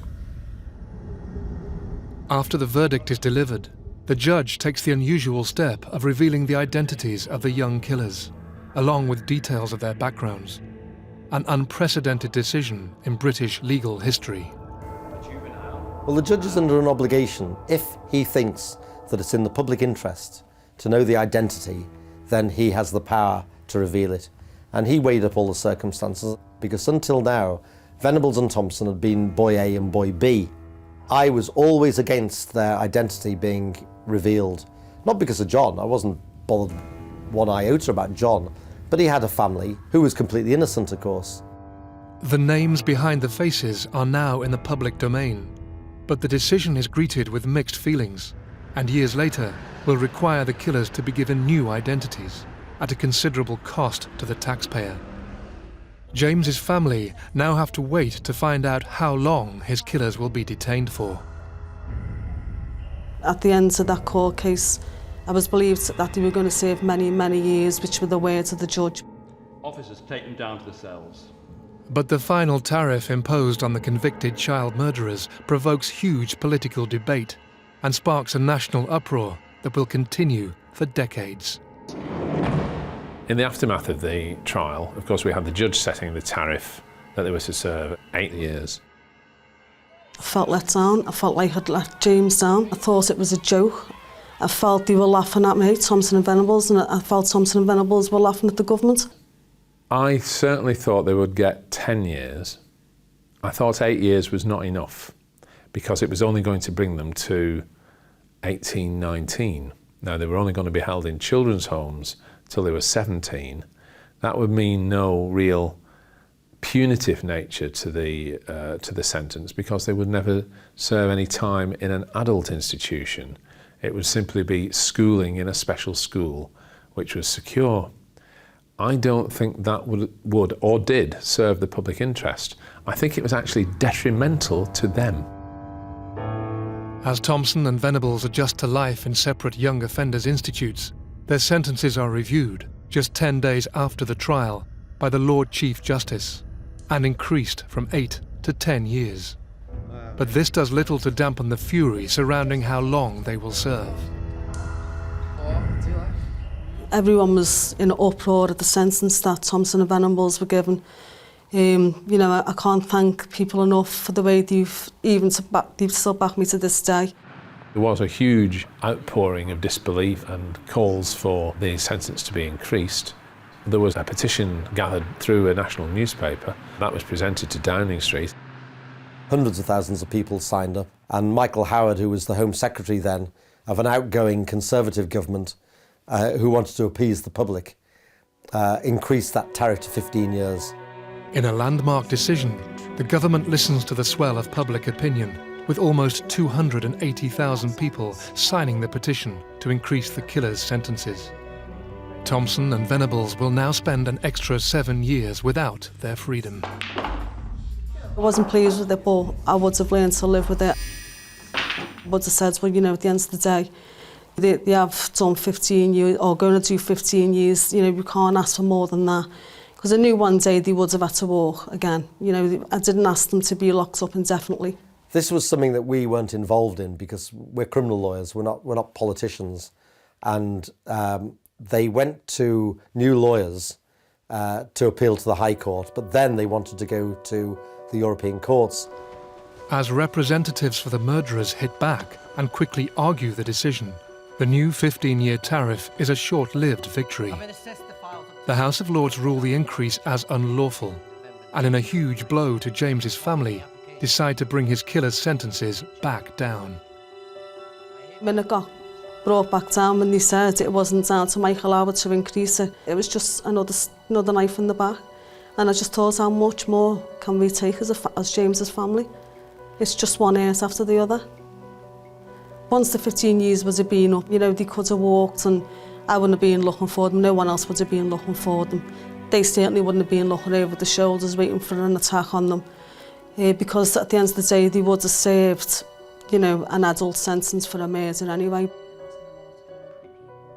As the custodial sentences for the youngest killers in the country become a political argument, the nation hope that the boys who committed such a horrific crime will be handed the necessary punishment and rehabilitation.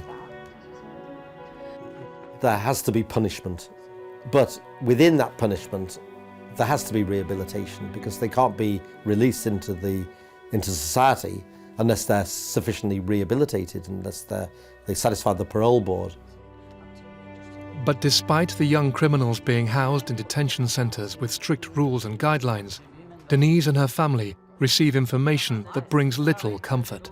I was getting drip-fed, if you like, bits of information of how they were getting rewarded on the inside, and I just thought, you know, what have I done to deserve this? You know, that they should be getting punished, not rewarded. There's secure accommodation. Every door is locked after he goes into a certain part, but it's a bit like a hostel, if you like, as well. And they had full education, loads of good food, and he had television and videos and everything. He had a room that a lot of poor kids would be very jealous of. The cost of a place at a secure unit can be over £200,000 a year per inmate. Under their rehabilitation, Thompson and Venables are taught to conceal their past, along with receiving an education. There's one-on-one teaching. You know, there's people who've got to pay for that kind of education. They got it scot-free. They were given money to go out on days out. They were taking the swimming baths. They were always escorted, never on their own. They went shopping for themselves as well, buying all kinds of designer clothes. You know, a lot of people out there work so hard and still can't afford things like that for their kids. But they, you know, they're good kids. But these two committed that crime and were given all luxuries like that, designer clothes, you know. It's just unbelievable, the amount of money that was spent on them.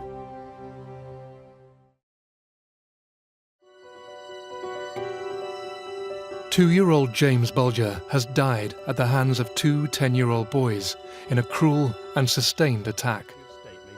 Having endured a painful trial to see his killers brought to justice, his family now learn of the treatment they are receiving, whilst allegedly being punished for his murder. They were allowed to kit their own bedrooms out. One was a Man U supporter, so we had all wallpaper and Man U bedding on his bed. They were given computer games, they were allowed to play snooker. I've never said, you know, lock them up and throw away the cake. I knew one day they would be released, but the way they were treated like that, that's what's the awful thing about it. As Robert Thompson and John Venables serve their time, the debate on how long they should be detained rages. In 1999, the boys, now 16 years old, are given news that devastates Denise and her family. The European courts announced that the original trial in 1993 was not impartial, sending shockwaves throughout Merseyside and the rest of the UK. They're dealing with human beings here who have feelings and emotions, but of course that isn't the way that it gets dealt with. I do feel that the European Court of Human Rights was the wrong place for this law to be set. The European Court decided that while the trial was not illegal, it was unfair, and really they suggested cosmetic changes, and that's all it is, cosmetic, that there wouldn't be wigs and gowns. I do not believe that, you know, judges from, with all due respect, from nations, you know, in Eastern Europe are competent to express a ruling. This announcement from the European courts sparks a lengthy review as to when the killers should be eligible for release, with one of the top lords in the country delivering his verdict. I was hoping he was going to say because of the crime that he committed, he wasn't going to let Thompson and Venables be released early, and he was going to make sure they'd done more time in the secure rooms. And I was hoping and praying that he would have said, and go on to do time in an adult prison. But you never. Lord Chief Justice Wolfe was making his decision on whether they should be given authority to apply for parole, and he trotted out a whole list of reasons why these two had actually been rehabilitated, how they were model pupils and were fully entitled to be returned to society because they were no longer a threat, and that it would be better for them, in his words, not to be exposed to the corrosive atmosphere of a young offenders institution. There are letters from Thompson to other boys that he was writing to in which he clearly demonstrates that he thinks that the whole thing is a joke and that he's totally obsessed with violence and sex. This is as a 12, 13-year-old, and clearly is not being rehabilitated, and he is just playing the system. A female member of staff had sex with John Venables in the months before he was coming up to be paroled. Is that the hallmark of an institution which was successfully rehabilitating this person to return to society? Despite grave misgivings from James's family, Thompson and Venables are cleared for release just 6 months later. In the summer of 2001, they are given new identities, at an estimated cost of £250,000 each, released into society and provided with secret locations to live. They are 18 years old and have spent no time in an adult prison. The whole entire family felt really upset and up in arms and couldn't believe, you know, they were getting released. It was one of the main talking points of the family for a long time. We still couldn't get our heads around it. I was led to believe if either of them got into any more trouble, I would be the first to be contacted and know about this. I don't believe they should have been given new identities. I think it's absolutely disgusting. You know, there's hospitals without machines there that, you know, save kids' lives, saves anyone's lives who are screaming out for money to buy these machines. So I think to give these new identities and the amount of money it's costing, I think it's absolutely disgusting. These hospitals should be getting that money, not them too. I don't believe that they are in danger from a baying mob, personally. I think they could be accommodated somewhere in the UK at a secret location without having to change their names, and they could live their lives and live with the consequences of what they've done. To give them false identities means they have to live a lie. They couldn't get in touch with any of the family, myself or any of the family. So I thought, you know, it's a bit of comfort, but I thought, well, hang on, does that mean to say I'm a prisoner in Merseyside? Can't I venture out of Merseyside then, in case I bump into one or both of them? I think they should have kept their own names. They should have done the 15 years. They would have been out now. They would have been living normal lives. Although I'm still without James, they would have had to live with that. For 9 years, the killers of James Bulger re-enter society and continue with their lives under strict guidelines. But in 2010, a chilling crime brings one of these infamous criminals back into the public consciousness. I was surprised when Venables was rearrested because it came completely out of the blue. There was no forewarning of it. I was just hoping and praying that no one else was hurt or murdered by either of them. And that was my only wish, don't let them hurt anyone else. It was broken in the press before it was publicly stated. How on earth the powers that be thought they could keep that secret, I have no idea. They really are not in the modern age of the instant media. Obviously, they've got a different agenda to follow, but it must be in the public interest to know when a criminal of his notoriety is rearrested. News quickly spreads that Venables has been rearrested. But in a shock decision, Justice Secretary Jack Straw withholds the reasons from the public. I'm sorry I can't give more details at the moment. I appreciate the very intense public interest in this. But parts of the media retaliate by suggesting why the murderer has been arrested again. And eventually, the government is forced to speak out.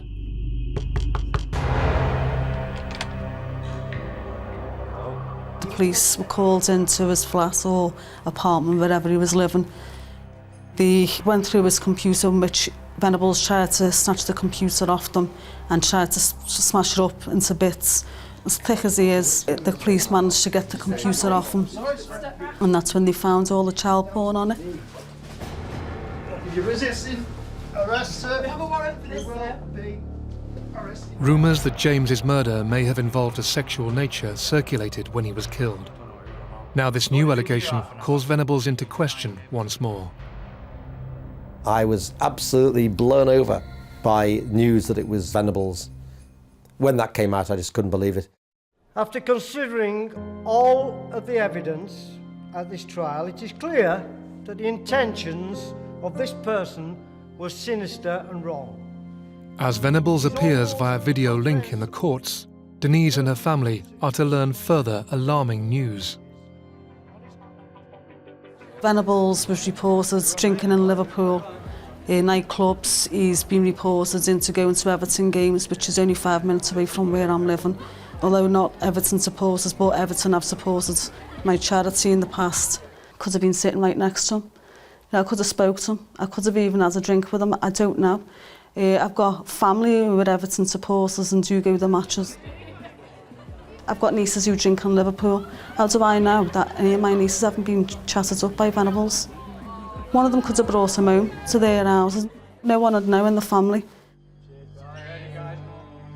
The alarm bell should have been ringing long before he was discovered to have committed the crimes that he had. It is on your computer. With Venables under scrutiny once more, the Omagh report is commissioned to look into his background and behaviour over the past years. The facts are now glaringly obvious. Venables had compromised the terms of his licence. But Denise also learned that he had been arrested twice whilst on probation. Once after a drunken brawl, where he received a warning, and also for drug possession, where officers gave him a caution and a curfew. He's a high-profile prisoner on parole. If he gets involved in violence, I believe that should be dealt with seriously, and it should have resulted in his parole being rescinded and in being recalled, effectively, for treatment and punishment. Is it surprising that Denise does not have confidence in the capacity and the commitment of the powers that be to handle this case correctly? And despite the cost of a new identity, Venables has been rumoured to reveal who he really is. They may be at liberty, but they'll never be free. And I'd heard that he'd had a few drinks from time to time, that he'd had drugs. He would brag about who he was when he had drink. And he was becoming a nightmare security-wise. I think it needs a fresh approach. Is it possible in the internet age to successfully give someone a new identity? I'm not thoroughly convinced that it is. As one shocking revelation after another is revealed, Denise also has to learn of Venables' most recent alleged crimes. Then the allegations got read out in court. I try not to think of half the things that he's been up to again, but you know, sometimes it's really hard. He even pretended to be a mother with a 7-year-old child who he tried to sell for sex on the internet. It was just sickening, it was just stomach churning. Venables had allegedly downloaded over 50 indecent images of children and is charged with possessing and distributing them. He pleads guilty. He is given a 2-year sentence. I don't know whether he's going to be kept inside or whether he's going to be released, but I hope they do see sense and I hope they do keep him inside, not for his safety, but for other people's safety. Thompson appears to have managed to stay largely out of trouble. Whether that's because he's more cunning or clever than his counterpart, we don't yet know. But if I was a betting man, I'd say we haven't heard the end of either of them. I don't think lessons are being learnt in this at all. The only lessons that have been learnt is mothers and fathers now are more protective over the kids, and they tend to keep an eye out on them, especially when they're out shopping, and I urge them to do that. The horrific murder of James Bulger has never been far from national headlines, often in relation to the monsters who took his life. But for Denise and her family, this shall never detract from the memory of their little boy, whose innocent life was so cruelly taken. No words can explain how much I miss him. There's not a day that goes by where I don't think of him. He's the first person I think of a morning. He's a very bubbly little child. He just loved to play, didn't give me a minute. He loved being read to, and he used to read the books back to me. He was just so lively from the minute he opened his eyes to the minute he closed them. He was just lovely to be around.